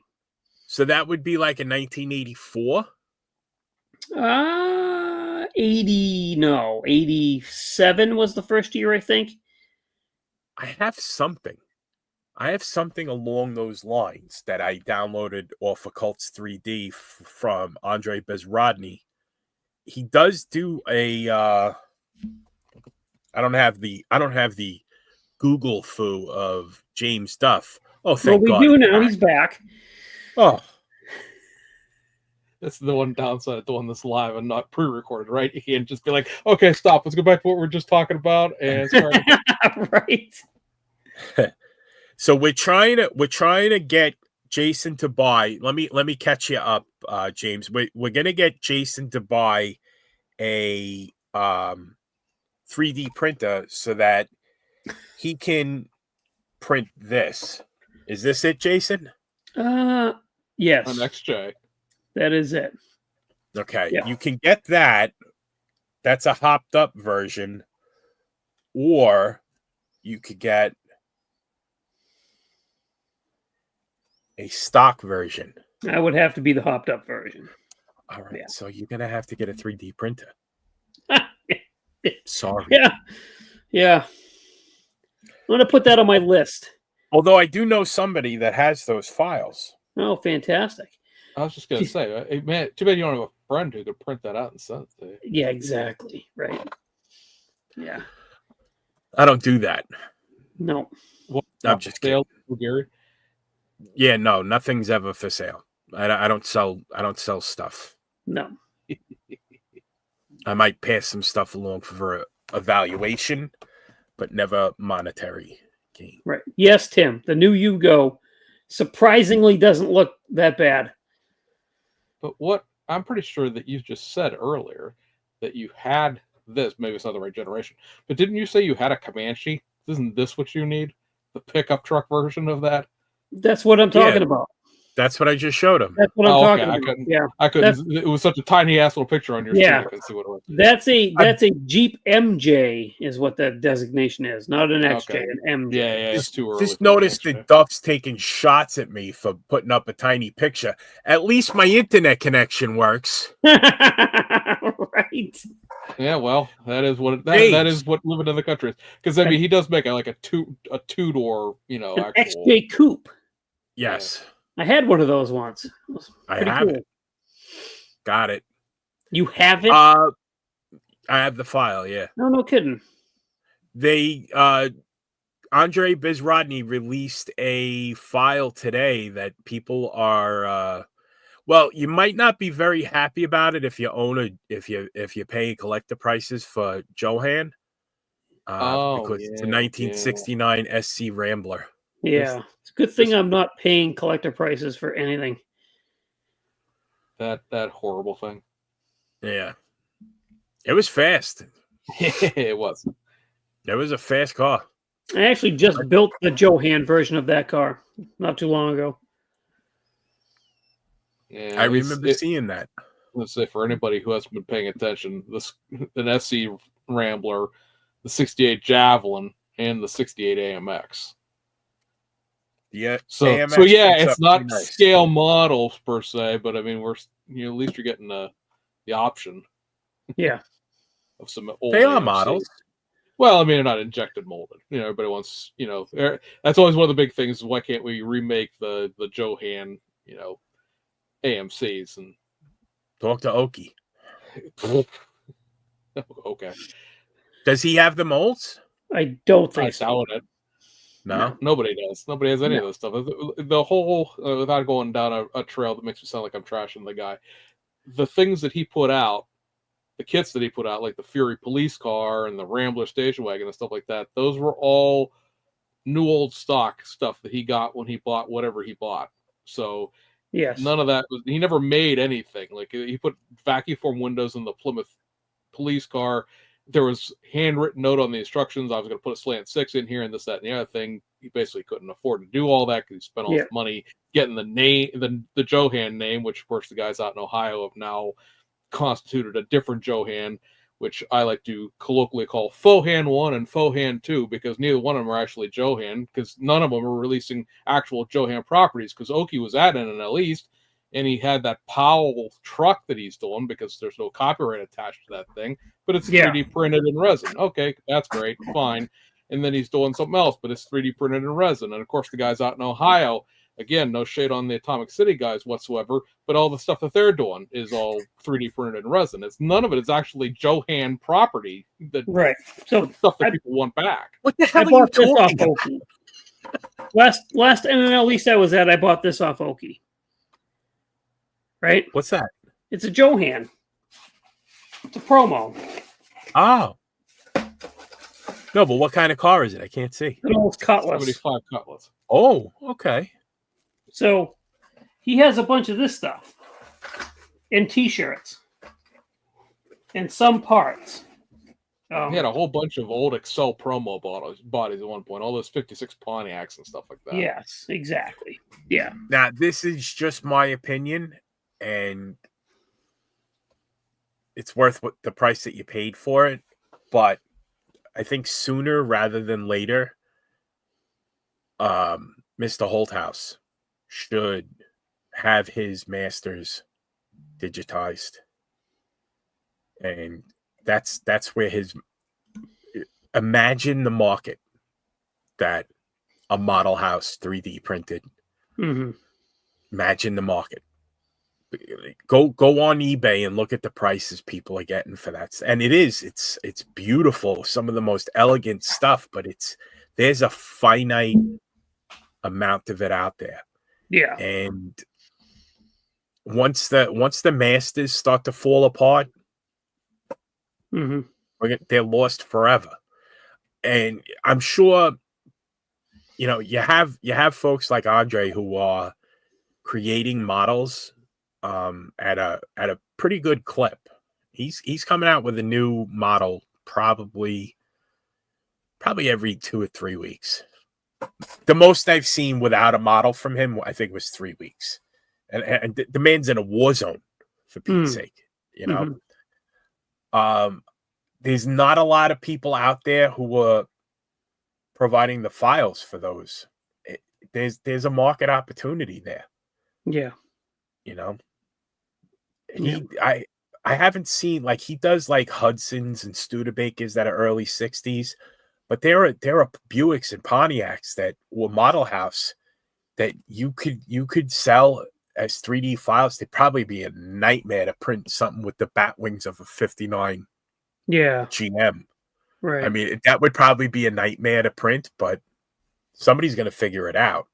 You know, it's one of those things where we have a community. Let's get this. Yeah, let's get this ball rolling. I agree. Say a great example of how screwed up the lineage of Johan's stuff is that George Totev, who was the founder of MPC back in the day, worked at Lindbergh when it was in Toledo under Kraft House, got together with a group of people that were going to bring back certain things, including that 75 Olds that he was just showing, underneath the name IMC, Illinois Model Company, not like the IMC of the 1960s. That's a different IMC.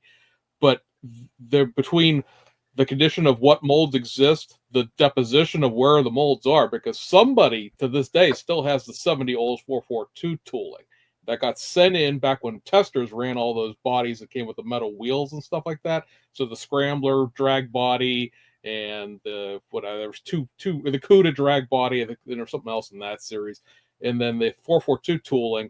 Like, somebody has that. It got sent in for repairs. Nobody paid the bill. The company that was doing the repairs seized the tooling. Then supposedly, allegedly, somebody bought the tooling, like a private person. And like, where is it? Who owns it? Nobody knows. And then George unfortunately passed away, and the entire thing just imploded because nobody could get their hands on it. Mobius, at one point, back when Winspur owned it, they were looking at pieces and parts of that tooling to do stuff with, and they washed their hands of it and gave up because there wasn't enough of it in existence to make a whole model kit. And like I said, the stuff that Oki sold was just pieces and parts that he had. He never had the money to do anything with. How do you keep track of all this shit?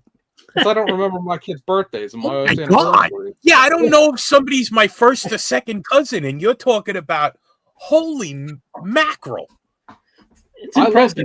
I love the intrigue of like model kit history. It is. You do. I gotta be honest with you. You really do. You're like, you add this essence of mystery to all of this stuff.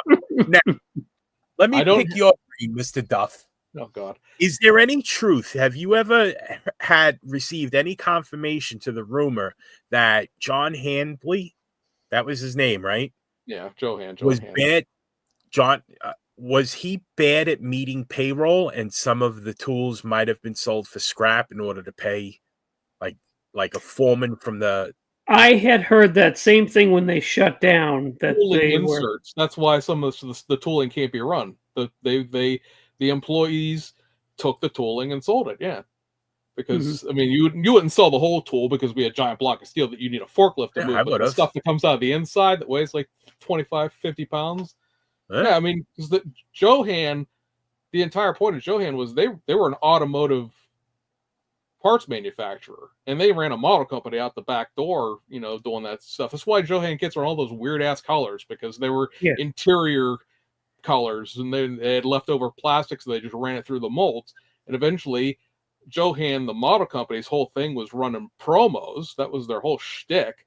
Imagine it was the front for the CIA the whole time. Let's just create. Let's make it up. But the promo contracts dried up because the U.S. domestic car 1-to-1 turned into a crap show there in the 70s. And he didn't have the money, and then he couldn't make payroll. And then, of course, the interior stuff wasn't going anywhere either, because how many Vega, armrests do you need to make in 1 week? And I knew it was a front. It was a front all along. Because the company that got a hold of Johan after that was Excel up in Michigan, and they were the same thing. They were another car interior part manufacturer, and they couldn't, do anything with it either. Because, of course, the tooling. That's why if you get like the original Johans, the ones that are in the long flat boxes, they have all the custom parts and all that stuff. But all the USA oldie stuff that Excel did in the 1980s doesn't have any of that crap in it because all those inserts don't exist anymore. Why some of the Cadillacs only come, like a 64 Cadillac and a 68 Cadillac, whatever those two options were that were, they all have the same interior because there's no inserts to the original Cadillac anymore. There's only the last ones that exist. That's Johan. So many people want Johan to come back, but like it doesn't exist in a concrete enough form to bring it back. Could you 3D scan the stuff like AMT does? Sure, but you get into like a weird intellectual property argument of like which one of the two Johans would technically own the rights to the models at this point, if anybody There's more does. than one Johan? Well, yes, the Atomic City guys that run Johan classic models or whatever they're calling it, and then there's Oki who has Johan without the hyphen in it. And I mean, I got nothing against anybody specific, but it's all hinky to me. I'm like, really? Can't you see this becoming like a Netflix documentary? Yeah, exactly. All we need is somebody to get offed. That's it. And this is going to get made. This is get greenlit for Netflix. Exactly. Somebody needs to go. Yeah.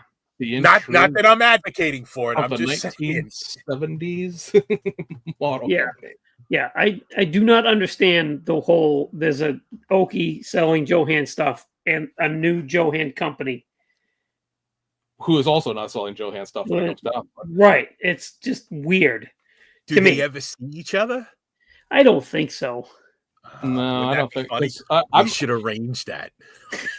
The thing is, like Oki lives in Kentucky, and they're in Dayton. I mean, they're not really that far apart when it comes down to it. I mean, Oki drives all the way out to Jersey to do NNL East every year. Yeah. You want a great intrigue, and I don't have the other side of the pictures to this, and maybe nobody will really care because, hey, who really would at this point? But there's a model kit being developed out of Portugal. So let me see if I can make the screen bigger here. Portugal. There we go. So this is a Toyota, Jason. Celica. Yeah. So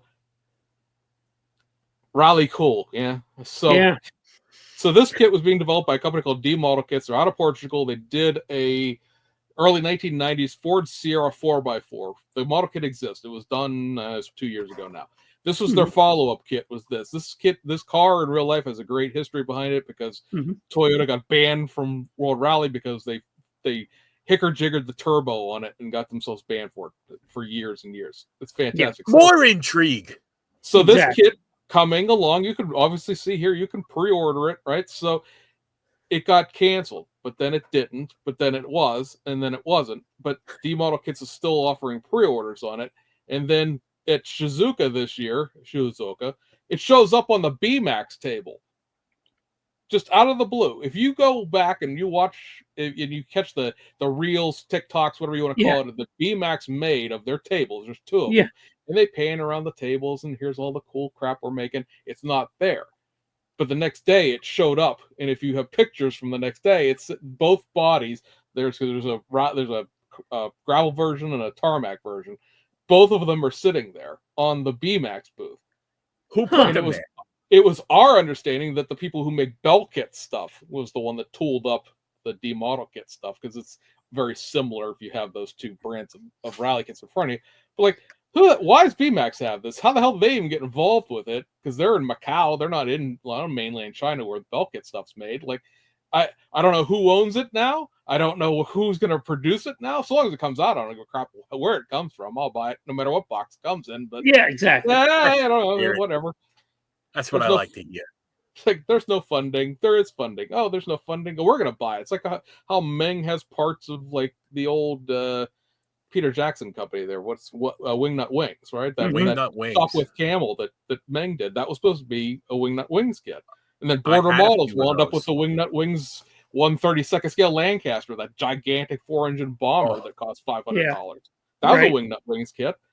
And suddenly Border Models wound up with it. It's even to this day, there's still just intrigue and mystery in the tooling process. In 1/32 scale, a Lancaster it's feet by feet. Yeah. Yeah. It cost $550. It was the cheapest price I saw on that, buying it straight out of Hong Kong.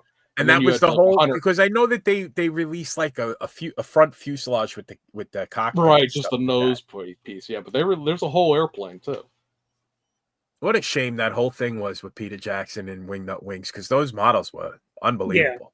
Yeah, no Somebody kidding. else, it's going to come back at some point. Somebody, Terry. It was almost like, I guess it would be like the equivalent of a polka. Is that how you pronounce it? Pocher, the 1/8 scale, like poacher? basically. Yeah, poacher. Yeah. Yeah. Well, they're part of their problem was the warehouse caught on fire, or the factory did something like that. There's a reason why all that stuff can't be produced anymore, because it doesn't technically. Are you saying it was arson?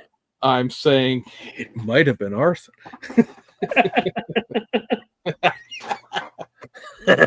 Intrigue. We were saying this yesterday on the afternoon build. We were like, you can always tell how old we are because people show something on the screen. We're all like this. Yeah. I can't see nothing. I'm wearing glasses. I take them on. I put them off. I don't know how I get to work in the morning. Yeah. I prefer not to see stuff sometimes, so I just don't. I'm good. James, do you have anything coming out of Shizuoka? How do you pronounce it? Is it Shizuoka or is it Shizuoka? Shazam? There's like a little like trill in the vowels there, but yeah, you know what? I do. Hang on, let me see. You don't sound so excited about it. I'm ill prepared. Oh, all right. If I have to, I guess. Yeah. It's just that I don't know if you guys share. If I have to, I made a PowerPoint. So, all right. So, speaking of bell kits, since we were just talking about, gotta have it. Rally Cool Group Build Part 2 here is the upcoming release of the Gazoo Racing Toyota Yaris Rally 1 Hybrid. So, intrigue, right? So, there's supposed to be a Ford RS200, which everybody remembers is a 1980s rear-engine Group B rally car. It was part of the reason Group B doesn't exist anymore, because one went off at a crowd and killed a whole bunch of people. That's the next kit that Bell Kits is supposed to do. And then they said, oh, wait, we have 2 kits that we were offered limited chance to do, and so we jumped on them. Well, this is one of them. Now, the argument is like a Ford Puma, which is the current Ford Rally 1 hybrid platform, might be the other one, so that would be cool as well. But yeah, they're going to be doing this, and let's see which way. I'm going to make sure my pictures are going the right direction. And so that's not it at all. There we go. So we get test shots of it as well. Yeah, looks like it's going to be in a gravel only configuration. Aftermarket will cut you on the tarmac if you care. And while it's not in this picture necessarily, all of the parts are back here behind it, so the tooling is done on it. It's just going to be, finessing the bits and pieces of it to get that out.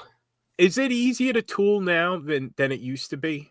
Like, can't they use 3D printing to some extent, and then like a laser sintering process to cut the metal so that it's easier they don't have to do it by hands as much anymore? Yeah, it would all be done machine work now. So the big step of it is doing the EDM finishing on the mold, the electronic. What is it? Electronic dance music. Yeah, that's exactly. Yes. Uncha. Yeah, the electro displacement machining or whatever it's called. But yeah, I mean everything is CAD CAM now. Mm-hmm. So you're just cutting steel, making a computer cut steel, dudes. So it's not as expensive to produce a kit as it used to be, relatively. I think it is. Is most of the money in the licensing? I bet. Yes. A big chunk of the money is in the licensing, but it's the argument of like why is the AMT kits cost so much? It's a repop of something that existed before. Well, it's still a brand new tool, right? The Coronet and the 64 olds and all that stuff. It's still a new tool. It's still to pay for. I don't care if it was something existed 60 years ago. We're not talking about that necessarily. In a lot of cases, they would take they would get a collector kit, scan it, digitize it, and then make the new kit out of that. If they didn't have the tools, that happens. The 65 and the 68 GTOs that came out, the Craftsman Plus kits, those were actually promos that they found in the warehouse. They were in a box with a bunch of like stuff from the 1990s. There were 2 original 60s promos, and they went, hey, we have these, and so yeah, 3D scan them. That happens. I just found a pack of underwear I bought like in September. You 3D scanned them? No, 3D scan no, underwear. no. All right, Yeah. well, Just please don't I print just- that. If You know do how you print gotta that, I don't rinse, want a copy. you wash them before you wear them. Oh, I for found them sure. over by Oh, yeah. I must have thrown them over by the washing machine. I just found them. Oh, nice. We've had a treadmill down here. Yeah. Which we obviously don't use. We've had it down here for about 17 years. Yeah. And we're finally getting it out. We're giving it to my nephew's cop in the city, so he's going to be using it at his precinct. Nice. They're coming and getting it. I ain't lifting that. I ain't carrying that thing out of here. So Too old. Once you're 40 years old, you don't help nobody move furniture. No, absolutely. You have I forbid 35. all of you. Yeah. 35 done. Once Yeah. you're 35 years old, people have to move your furniture for you. What do you got? Once beer and pizza doesn't cover the bill anymore, yeah, you need professional movers. Yep. So Jason bought this recently. Yes. This is the 80s Audi Quattro that Tamiya did, obviously, back in the 80s. But what is intriguing about this, if you haven't opened it yet, is the fact that they've stuck in a bunch of new decals for it. So the original kit never came with the fabric patterns and the decals like this. Yeah. So it's like, hey, you want to buy an old kit? No, not really. How about if we zhuzhed it up, to use a cooking term, right? We zhuzhed it up and put all these cool decals in it. I'm like, oh, Yeah. all right, maybe I would consider that, actually.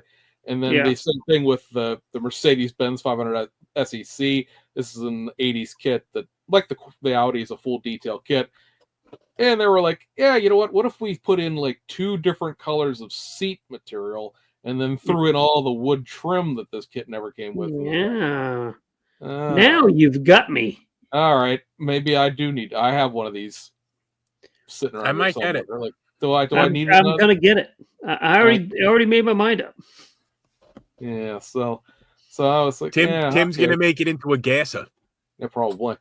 The other, oops, I'm in the wrong screen. That's why I can't flip this. To me, his new tool announcement was the 2025 Prelude. Honda Prelude.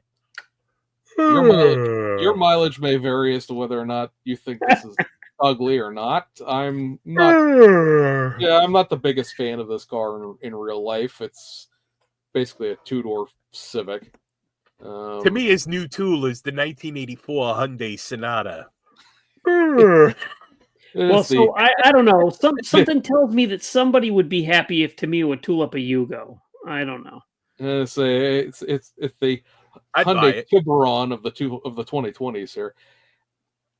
It's it's Tamiya, right? It's gonna be cool. It's gonna be nice. It's gonna go together. Put the can of paint in the box and shake it and go to bed. Wake up the next morning. It's built. The shtick here with this one is going to be the fact that like the seat frames and the seat back and then the seat material are all separate pieces. So ease of painting 101 from Tamiya on that. This kit also comes with, let's see, I'll zoom back out to go over here. It's going to come with like a bag and a rolling suitcase and a golf club thing. So, yay, you have luggage. Yeah. Because the other shtick of this is that this hatchback comes open. So I did see that. You could display it with the hatch open, and yay, you could show off your golf clubs. If I was going to be critical of it, whether or not you care, is like, why is it only right-hand drive? They're selling it everywhere. We're getting it here in the United States. It should have both dashboards and both wiper sets in it. Right. I don't know. I mean, it's one of those things like, would I buy it because it's a Tamiya kit? That's how I wound up with 200 some odd Tamiya kits, because you buy everything Tamiya makes, no matter what it is. Man, I'm programmed. I'll buy it. What were their announcements as far as aircraft and armor? Do you have that? Of course not. This is not an aircraft or armor. But you go listen to the Model Geeks. I do know they're doing the 172nd scale F-35C. So they're finishing out that, and then there's an M36 tank destroyer, I think is the armor. They've done that already. Well, maybe they did, but it's a new one. So, it's a new one. Okay, a new one, yeah. So a lot. So if you what was that came out? The in the fall. That was I can never remember the designations and the names of, but there was they just did a light tank or light tank destroyer in the fall, and this is the one that came after it, I guess. I don't know. I don't know my tank stuff. I'm not even going to sit here and pretend like I know what I'm talking about. Right. Over at the BMAX tent, they have now we have the window to load because BMAX is injection molded. BMAX is injected molded. Yes, they are going to be doing a 1/12 scale. This is a Yamaha YZR M1 2007. I'm sure it means something to somebody who does bikes. I'm sure it won something fancy. It Frizzo. is. I was going to say, it is like the last 1/12 bike. It'll be a tour de force. It's going to have top studio aftermarket attached to it and all that happy nonsense. But it's in a prototype form here. Don't be expect it to come around necessarily really quick. They showed this, which had like nothing attached to it, and there was a board up here that was like mystery tooling. Do you know what this is, basically? And for anybody who doesn't know what this is a Porsche 917 LH, which was the Le Mans long tail version of the 917. It is the hippie car. If you know your Porsche history, let's see, that is this picture here. So it's this car that had this crazy psychedelic paint job from the night. That looks fun to paint. Well, right. Wait, did you say Porsche? Chuck would love you. Porsche. I say pork because I know that annoys people more than pronouncing Porsche incorrectly does. But yeah, this was a second place finisher in 1970, 24 Hours of Le Mans. It's 1/12 scale, so it's gigantic. There's not that for it. And then also in the 1/12 realm, and this was announced earlier, they're doing a 787B, the Mazda car from 88 that won the 24 Hours of Le Mans. So another giant 12 scale. I know people get really, really excited about the big scale stuff. I don't know where the hell you're going to put it all. Because, I mean, the thing's going to be a foot long when it's done. Like, it's huge. Yeah. That's going to be an expensive kit, right? I would imagine it'll probably end up being, pushing over $100. But like, if you have one of those little corner display cases that IKEA sells, the Dettel or Dextel or whatever the hell that thing's called, like that's a shelf. That's take up one shelf of that display case. Exactly. And over on the 1/24 scale, we've got the Hawaiian Tropic. Let's see, this is 1970 as well. 24 Hours of Le Mans car. This is the car that Paul Newman drove with Dick Barber, of course, of Barber Racing School fame and all that. This will have a new body, new fenders. I love Hawaiian Tropic liveries. Other bits and pieces, so that's coming. That's cool. This is a reissue of they just did the Pink Pig version of this car, the 2018 GTE Spec 911. The other team car to that was this Rothman's Heritage car. Obviously, it's not Rothman's livery, but it's all the painting thereof. I like that. So that's just a set of decals. This is the 1984 Paris-Dakar Rally. This is 959? This is a 953. This is what is colloquially known as the Porsche 911 4x4. So this has a four-wheel drive suspension jacked up off the ground because obviously Paris to Dakar is like, the most intense rally that there is. And I don't know what it was. It was 1,500 kilometers or something like that. It's horribly long. It's the whole length of Africa. This will have Rothman's livery and the photo etch set, I'm sure, because that's the shtick that BMAX does. All the stuff you're not allowed to have comes in the PE set. So this is based off of the 84 Rally Oman one they already did. It was just a regular 911 rally car. A lot of people don't realize that there is a 911 rally car, let alone a four-wheel drive version. But yeah, that'll be cool. I'm sure Tim will make a gasser out of it. And it looks like he already did. I say new tool kit coming. This is not a 2005. This placard's in the wrong place. This is a 1980 E21 BMW 320. And this is Group 5 car. So this is when the cars had all the crazy over fenders. That's a fastback. Basically, in this format, sure is. So this brand new toolkit is the 1980 DRM Westphalia Cup. Yay. I know that means nothing to nobody, but yeah, this will be fun because it's just the 320 is not nearly this boxy or this aerodynamic for that matter. It's basically got the fastback glass to it like a Monte Carlo did. Yeah, like an Aero Coupe. Yep, exactly. So yeah, that'll be fun. There's a bunch of liveries coming out for it from Decalcos already, which are all just terribly old and awful because liveries weren't what they were back then like they are now. Here's the body of the. That looks like something I could paint. You probably could. It would be It's full all of straight lines. It would look like I can't screw it up. It looked like a breaded chicken cutlet, but you could paint that, sure. Yeah, what it would look terrible. But I could get the shapes. They'd be bleed on the. It would be a nightmare. Oh, yeah, it'd be, yeah. All the kind people in the community. It's really good, Frank. It's really good. Exactly. Good job. Yeah. You tried, Frank. You tried. Who's a good boy? Who? You a good boy? Yeah. Over Hasegawa, the reissue of that brand new Civic kit just came out. Now it's a race car. Shazam.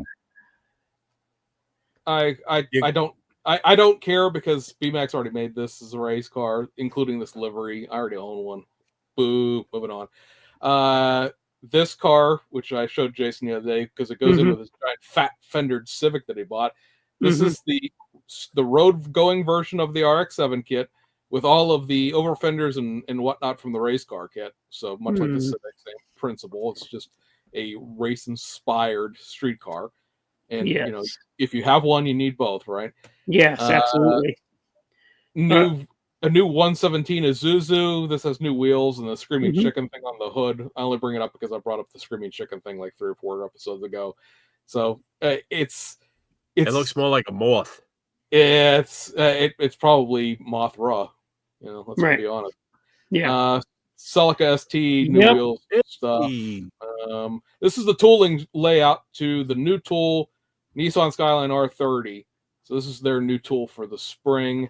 Everything up here in the orange box is going to be body color. This is going to be chromed. Everything over here will probably end up being the gray that it's molded in. Yeah. And this one I care about only because you notice over here there are holes back here pre-drilled into the deck. The deck lid up here being separate. This will be a race car because this will always come with a deck that already has holes in it later. There's a little bit of bits and pieces that need to be changed to make this the race car spec from civilian spec, but it's already got the stripped out interior over here. The brakes and the civilian gas tank are already on a separate tree. My guess is you're going to get like this corner with the race car. Did you say civilian gas tank? Well, it's not a racing gas tank, Frank. It's a civilian gas tank. Oh, but racing is civilian too. Is there military racing? Could be. It's Japan. They're not allowed to have a military. Civilian. So okay. Japan Defense Force Racing. Hey, listen, it's okay. I'm not looking for trouble. I was just asking. I thought it was like the naturally aspirated bumper that you said was. Exactly. It's like the turbo bumper, and it's a civilian gas. They see you're not catching on.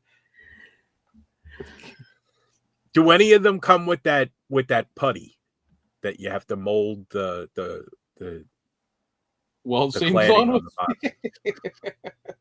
No, the how some of the kits that you advertise that come over from Japan, they got the sticky, the chewing gum. The root for your pleasure door thing. Now that's Fujimi's problem.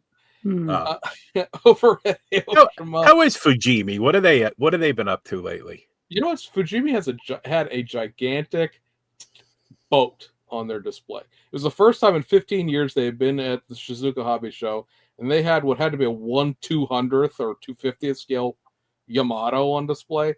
Which I think is somebody else's problem. Like, I think that's a kit that somebody else did. That Fujimi's you can't swing a dead cat without hitting a Yamato kit. They make I mean, 1/200th though. That's 1/200, 1/250. I mean, that's a canoe. It's if you put it down behind me here, it was from here to about here wide. It's wider than probably the screen is showing. It was gigantic. A kayak. It took 3 people to carry it into the display. They were taking pictures of it as they were putting it out. So, I don't understand what you do with it. But then again, it's like the 1/250th Titanic or whatever it is that was done. That gigantic ass boat. Yeah. Snap tight. Yay! But 124 scale. Aoshima. So an Evo 3. They're making this because it goes into the initial D lineup, but it's also just going to get sold in the Snap car line. One that Jason is sure to go chasing immediately as soon as it's released is the Fast and the Furious Supra. Unlike all of the trans kits you have to, where you take a Tamiya kit and cut the roof out of it. Hey, look, the roof's already missing. Hey. I'm with Jason. I couldn't care less about the Fast and the Furious. Imminent manifold failure. That's an eclipse. And the interesting here, so tooling intrigue, right? So Biomex is what the body kit was known as on this car. There is a Biomex Supra, if you know your Aoshima kits, because it's the Fast and the Furious kit that AMT did. They sent that over to Aoshima, and Aoshima boxed it, claiming it was 124 scale, and everyone in Japan got a really crappy Racing Champions era AMT kit instead of what they were expecting. This is a new tool. Also doing the Fast and Furious, the FDS RX-7, which is going to have a new interior components and new wheels. Brian's R34. Ugliest skyline ever. Which again saves you the problems of buying a trans kit, which has wheels and a roll cage and imminent compressor failure.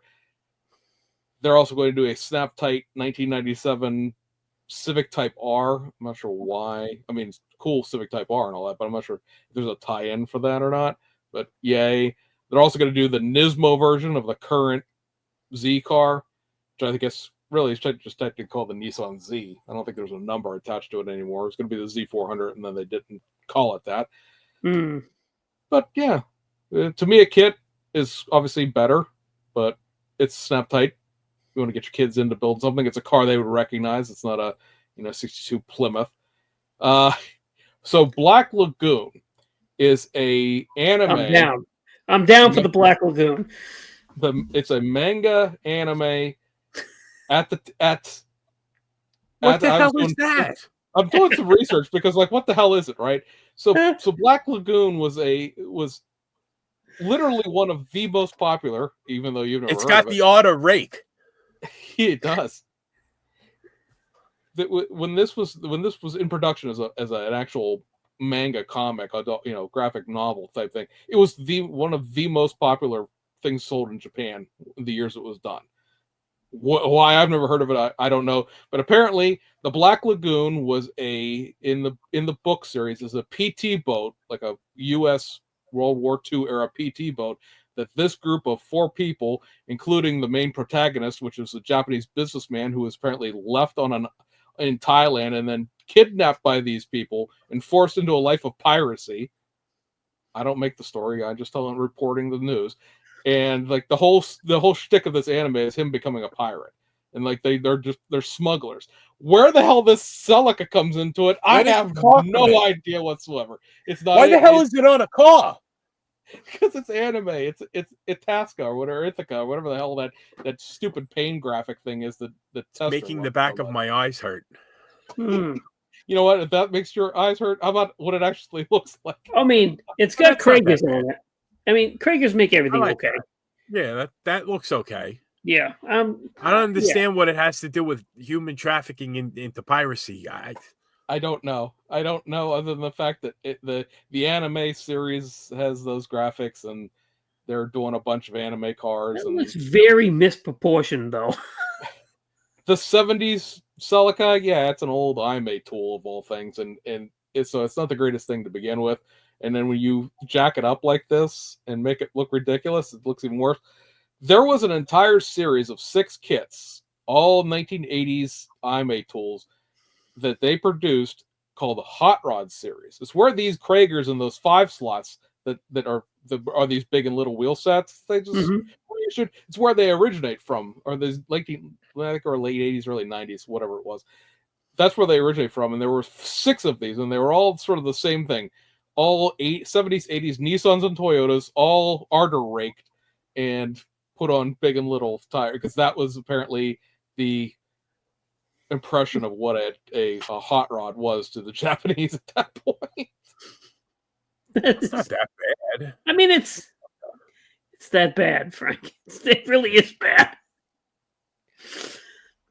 It's like, but what I don't understand. Like, does it come with decals to put it on? Yes, they don't have that graphic that are in that screen. It has nothing to do with the It's story. so popular. It's like, I don't know. It's like It's like, you know what it is? It's like a mod top pattern on a broom handle. Who cares? Like, what are you doing that for? This is a popular property. It's a popular. It was like I said. It was one of the most popular mangas. Put it on a pirate ship. So it's a. I mean, why do we have the Swedish bikini team for Budweiser? That didn't have anything to do with beer, but yet everything kept doing it. It's a Swedish bikini team. It sells itself. Wait a minute. You There's put it on anything. team? You put it on a pencil case. There's teams for bikinis. Why are the eggplane girls on every single thing that Hasegawa does? I don't know. It's why does Hasegawa put 3D printed resin spoilers and chin spoilers on every flip? I know somebody who gets angry at the mention of eggplane. You know him too, Mr. Duff. Angry. Gets audibly and like genuinely angry at eggplanes. Just the idea of them. Like Uncle Buck's hat. He goes, a lot of people don't like this hat. Just the sight of it makes people angry. This guy is like that with eggplanes. Really? Yeah. Yeah. Yeah. He's a good guy otherwise, but you know, it's just one of his things. Yeah, but one of his does not like them. Yeah. We all have them. Yeah. This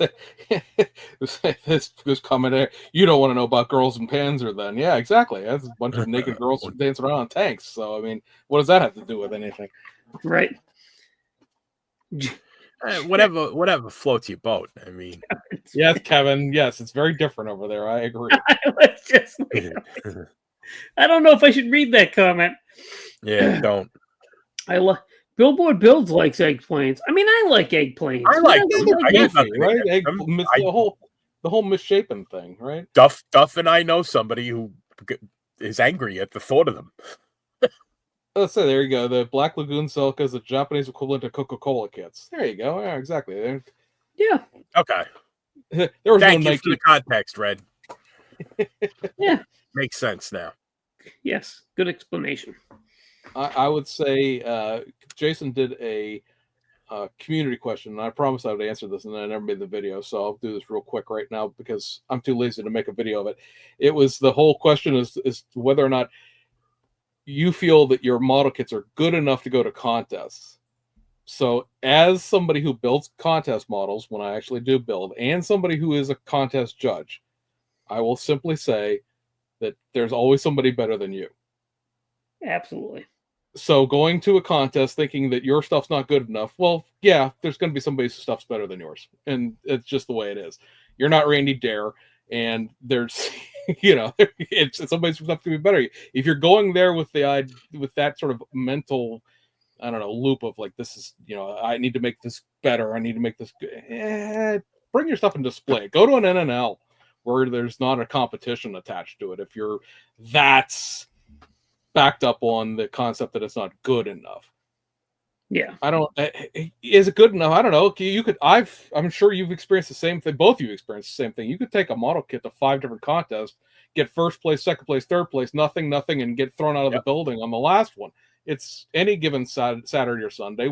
Who pissed in the judges' weed eats that morning and everything else that goes on. So I don't think that you can build to the best of your abilities and then take it and show it off to people. That's this is the social aspect of this hobby. Competition aspect, yeah, okay, I've got plaques and ribbons and trinkets and stuff like that, but go to a contest, build it the best that you can, but go to the contest expecting not to get anything, and anything that you get is a happy surprise. I go to the contest. If you keep your expectations low, you're never disappointed. Exactly. You know what I mean? If you really want to make sure, leave before the awards. Yeah. Then you don't even know if you got anything, right? You don't know. Yeah, it Yeah. happens. You know, you get Sorry, the Jake. whole I build for myself. Like unless No. you're Frank over here who got suckered into building that demon or that duster or whatever the hell it even was. I didn't get it. They asked nicely, and I just Yeah, well, it was I know. Like I said in the comment I made to that video, I followed that build in real time, and we're getting a sanitized version of the build experience in these videos. Yeah. Let me tell you something. Now that he has the body, that body drove me crazy. Unless you're doing something like that, you're building for yourself. Unless It somebody's kept paying opening. you money or whatever, you're building for yourself. That's an out. Like I built for myself. Okay, I golf for myself, but like I don't want to be shitty at it. You know, I Right. bowl Yeah. for myself, but I'm not trying to bowl it into the 3 lanes over on purpose. You know, Yeah. because So- it relates to that other question you guys asked, where it was, do you feel like you should always be improving? And you got a lot of, you should be comfortable where you are. I'm not saying you should be leaps and bounds, but you should. Yeah, I'm going to hot take you here. You should be improving every single model you make, incrementally. Otherwise, Itty-bitty. what's the point? Right, exactly. Like I'm not saying that you need to go from snap tight kit to world award winning, Famo. Yeah, exactly. Well, Famo, yeah.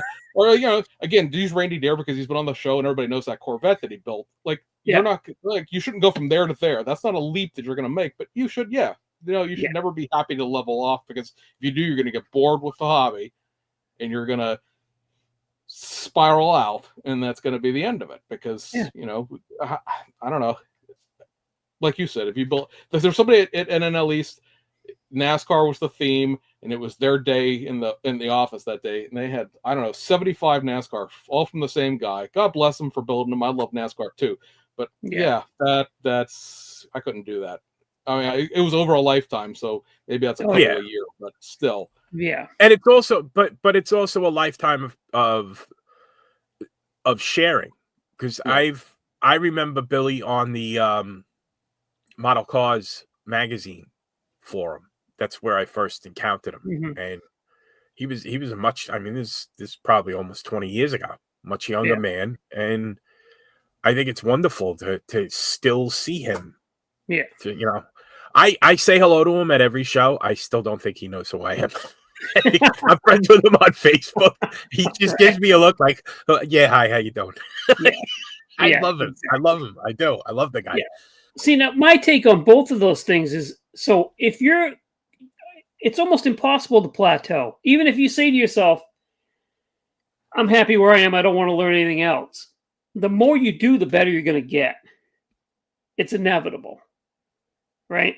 So if you're comfortable and it's telling yourself that you're going to plateau and you're done, that it is what it is. But it's inevitable. The more you do something, the better you're going to get at it. And unless you're like me, then the more you do it, the worse you're going to get. There is a noticeable difference from the models that you've built. Like you used to show the models that you built, Jason.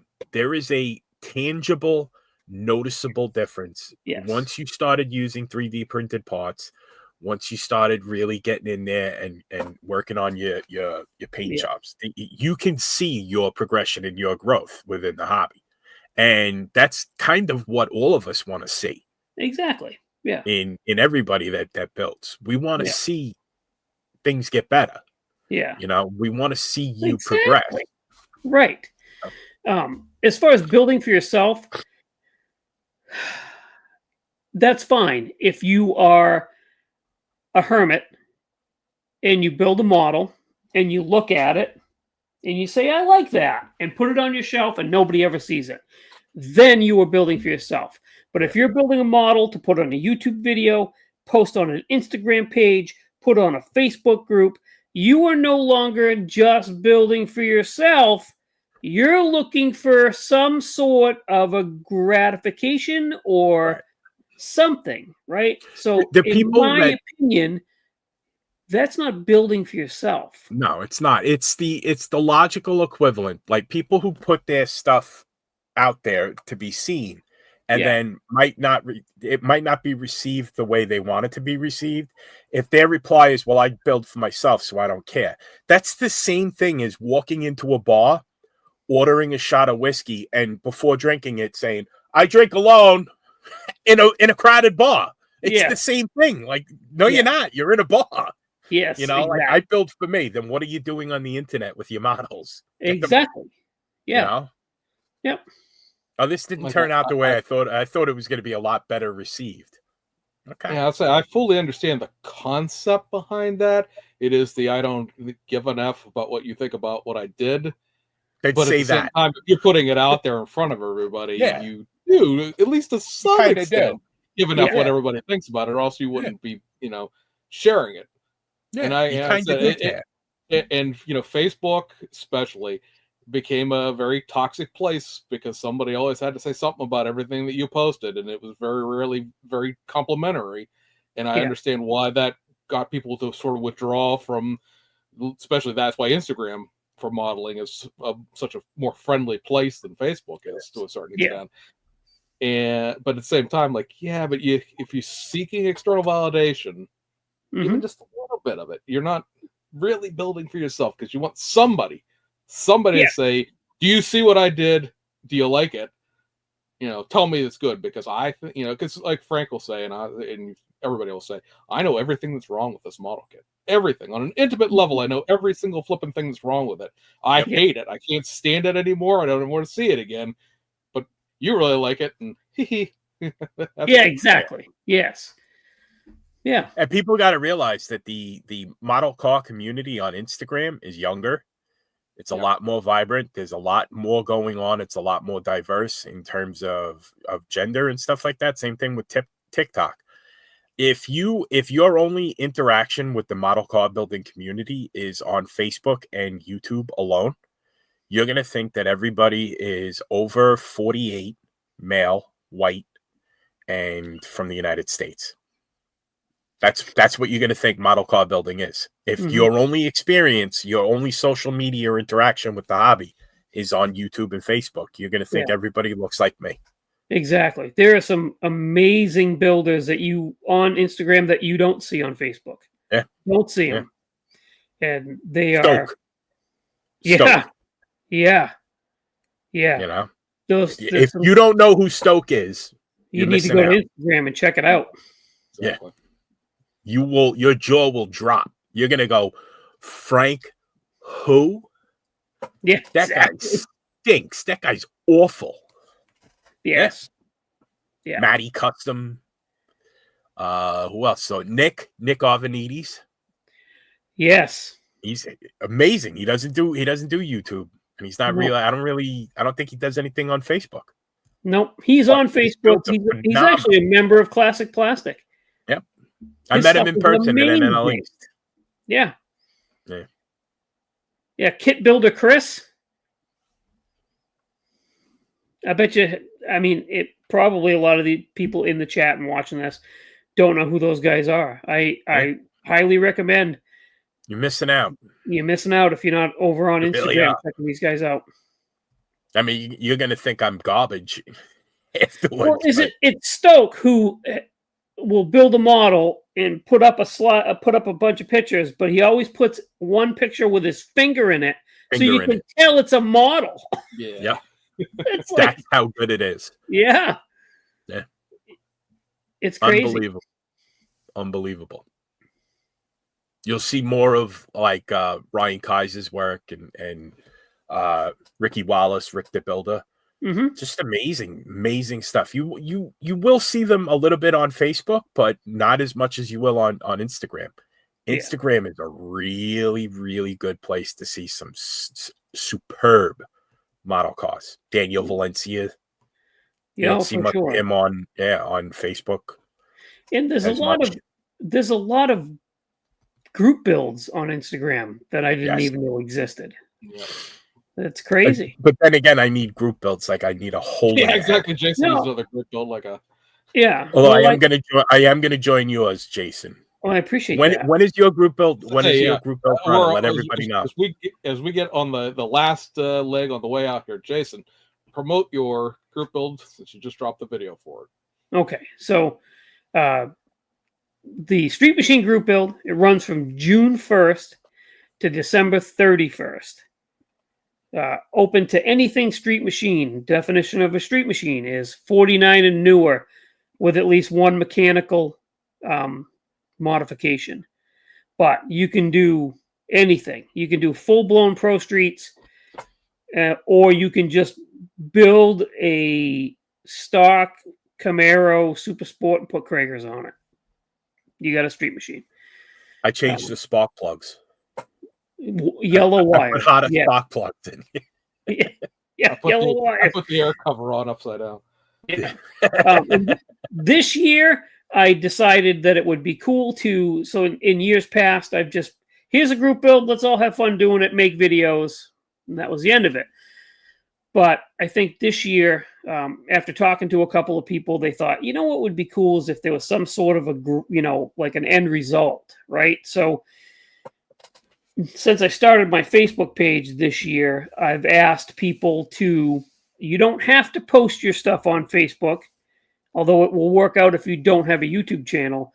But for my Facebook group, I created a album. Everybody can put a picture of their final build in that album, and then I'm going to collect it all and have a slideshow for my first video of the year of everybody that finished their Street Machine group build this year. I actually finished yours on time. Yours was the last one that I finished on time. Yeah, and yeah, it thing was killer too. I'm probably gonna start yours in December again, like I did the last one. Perfect. Perfect. Yeah, I got 5 Porsches, I got 46 Porsches to build. Yeah, so now the Porsche group build is also starting June 1st, but it only goes until September 31st. So that's Chuck and BG's baby, the Porsche group. You guys are that possible. You guys are that powerful that you can add an extra day to September. That is. What did I say? September 31st. Oh, did I say that? Yes. Yeah. We're that powerful. Yes. Yeah, throw one in there. Yes. The question coming up here: if it's a Street Machine, no slicks. Technically, no, unless you can find somebody that can 3D print you some DOT slicks. But that's tough. I try not to get that picky with rules. Like I said, the only 2 things I don't want in the group build are big rigs and motorcycles. You can do a lifted truck. You can do a Pro Street Thunderbird. You can do foreign cars. I'm going to do the Fiat Abarth for one of my Street Machine group builds. Jeez, Frank's head whipped around so fast. I know. I do that. I know. I'm going to hurt myself one day. Yeah. Everything you guys say is always over here. So. Is your vision blurry now? Yeah, I'm dizzy. But that could be one of the I'm dizzy all the time. I really am. I don't know what's wrong. I think I got like a head. I guess the bottom line is I don't want to get that nitpicky. If you build something that's got slicks on it, whatever. I mean, it is what it is. But yeah, what is he gonna do? Beat you up? Yeah, exactly. Yeah, I'm not gonna let you in. You can't be in the club. Put him on a drill and put a couple of grooves in him. You know, there you go. There you go. Bob's your uncle. Yeah. There you go. Boom, Bob's your uncle. So yeah, that's basically. I do it every year. I think it's fun. Red, you definitely should. The SC Rambler, you should definitely download it. His Andre's kits are now featuring antennas. 3D printed antennas. Sick. Did you get one to print successfully? I know that Tester did when he did his AMX. I was going to say 4. I got 4 to print successfully. So perfect. You get it to print successfully, and then it gets snapped off in shipping. Ooh. An antenna, and let's see the base. That's what's important to me. Oh, that looks like a. Oh, there it is. I'm going to use that for every car. I'm going to use this for every car that I build because I tend to put antennas on. And I don't feel like I hate working with the what is that? The Albion alloys. It's a pain in the ass. Yeah. Ooh, I made a naughty word. Ooh.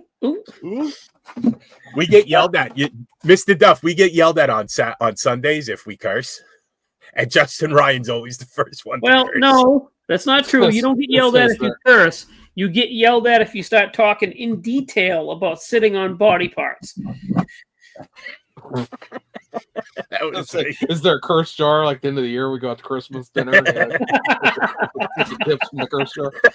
You know, they don't even have to bother. It's going to be on me and Justin. Yeah, basically. Yes, the first. There was a lull in the conversation on the first episode that I was on, and I was mad that nobody warned me that after you reach a certain age, sitting on a certain body parts, a certain couple of body parts was possible. I didn't know that, and I was very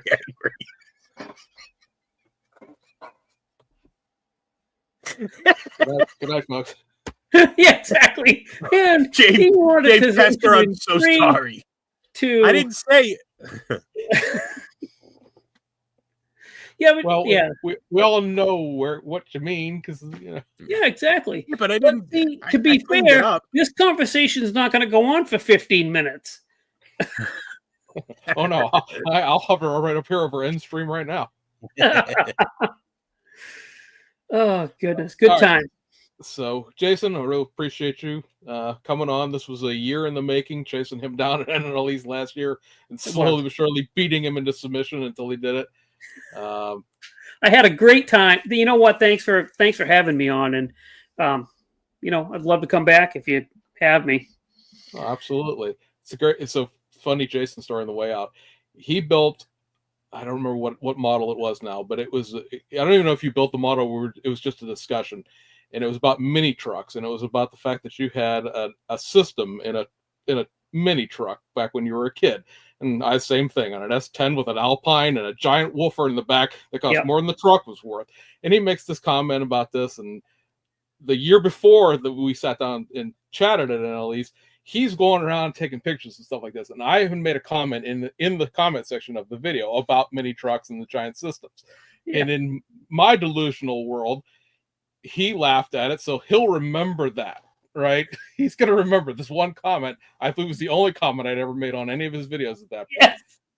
And I walk up to him as he's taking pictures and stuff, and I'm like, hey, I made some comment about the mini trucks, and he could not have looked more disgusted that I had walked up to him and said something, because he was busy. He had no idea who I was. I didn't introduce myself. I didn't say, hey, I'm this guy. I just assumed the hell didn't remember that comment from me. Like, it's still no attachment to my face or like anything like that. But yeah, that's your face is in your but still, like, YouTube. Yeah, but I mean, but it's this big. It's that big, and like, Frank, if somebody made a comment to you and like off the side, it wasn't even what he was doing, right? It's I do that to you guys all the time because usually I'll talk to you guys about the actual content of your build. I'll just throw something funny in that's a side reference to show that I watched the whole video. And like, that was the thing. It wasn't about what he was doing. It was just something he had mentioned, and I was like, oh yeah, I had a giant stereo system in my mini truck too. Ha ha ha. And then walked up to him, never speaking to him before a day in my life, referenced the comment that was like 5 words long. He's like, yeah, it was, and it wasn't who is that guy? It wasn't discussed. It was more like, oh boy, here we go. Yeah. Do you get that a lot at shows, Jason? I get a lot of people that come up to me and want to introduce themselves, and that's fantastic. That's what I want to happen. I love that. I like that. It was like the first time I met you in person. I handed you the last ever shop card ever. Yep. That left this shop. It's like one of the having those type of conversations. It's that great. Went for $75 on eBay. Oh, nice, cool. I'm just kidding. All right, well, let me know when you need another one. It's like, obviously it worked out between me and James, right? We're friends now, and it's It's great. But when you're trying to make a video and somebody steps in front of you and goes, "Hey, I know you. Yep. I recognize that voice. Yep. Where are your models at?" It's like, okay, I really am happy to meet you, but I'm doing something. You want to hear a fun? I know we're running late, but this is a funny story from NNL East. The guy walks up to me, and he's got his daughter with him, and he goes, "She's a really big fan of yours." And my heart melted. You know how much of a sap I am. So I take a picture with her, and I had the Porsches with me. I said, "Pick one." So she took one of them. The guy goes to me, he goes, "You know, you sold, I really like the decals you sold me on eBay." What are you talking about? I took me back.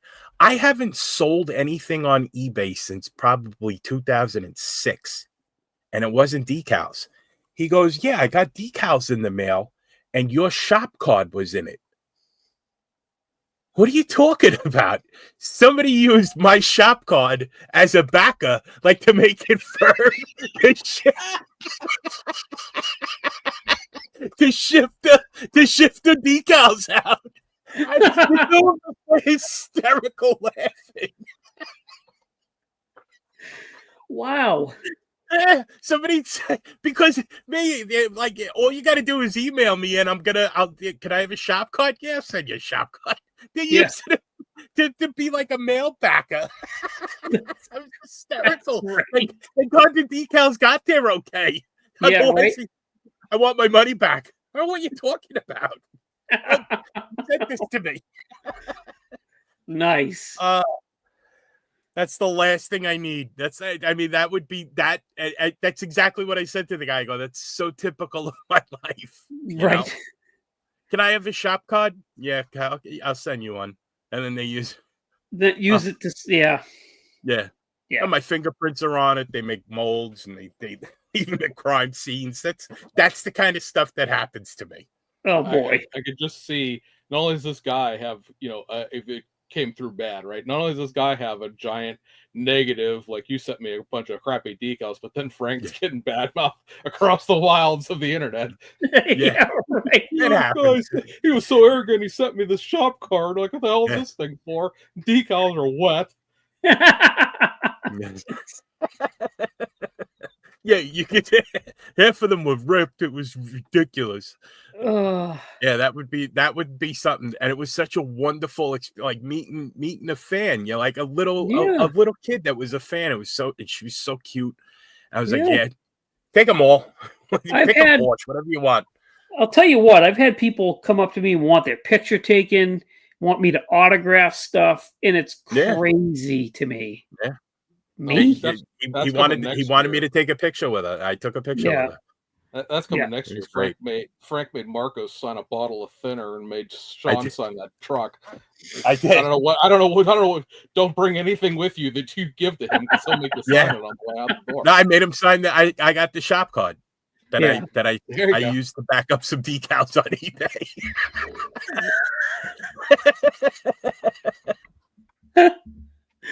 Oh gosh! Imagine we start doing that. That's great. It provided value to someone. It did. Exactly. You should be some guy emailed me the other day. He goes, "Where's my decals?" I swear to God, about the Mod Top decals. Yeah. I go, "What do you mean?" He goes, "You were supposed to send me decals." I don't know who you are. Who are you? So he's saying, "No, I saw it on your channel. I want the decals. They're not for sale. I'll send you the files, and then you can use the video to print them yourselves." And he was like, "What? No, I want you to print them for me." The whole video, I kept saying, "I'm not printing your decals." Yeah. There's actually, I forget who is it. Ian Cameron. I know he's kidding. He's like, "Could you print me the decals?" Because I keep saying in the video, I'm not printing decals for anybody. Yeah. I don't want to do this for a living, because it takes a while. It's a pain in the ass. Yeah. Yeah. That's all I need. The last thing I need. That is the last thing you need. Yep.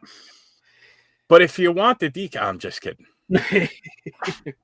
You want the Well, it's decals? funny. Get a hold of me, and I'll have Frank print me a set, and then sell Well, it to you. I hate to poke a little bit of fun while he's not here, but James Tester was like, "Wait a minute, Frank sent you decals?" He told me no. This was like on a Facebook post, right? Somebody had posted about them getting Mod Top decals from you, and James was like, "Wait a minute, he gave you decals? He told me no," and I was like, Absolutely not. Like, weird. He sent them to me too. James was like, "What the heck?" No. Yeah. All right, get me his address. I'll send them to him. I was like, "Oh gosh." No, I didn't know he wanted them. Well, Okay. you're welcome, I'll James. send them Now to you him. get your Mod Top decals. I didn't know. I had no idea. Yeah, absolutely, I will. So But sad. James, I I will. would have said something like, "Hey, you know, Frank, he's an asshole." Yeah, but not for some rando from the comment section.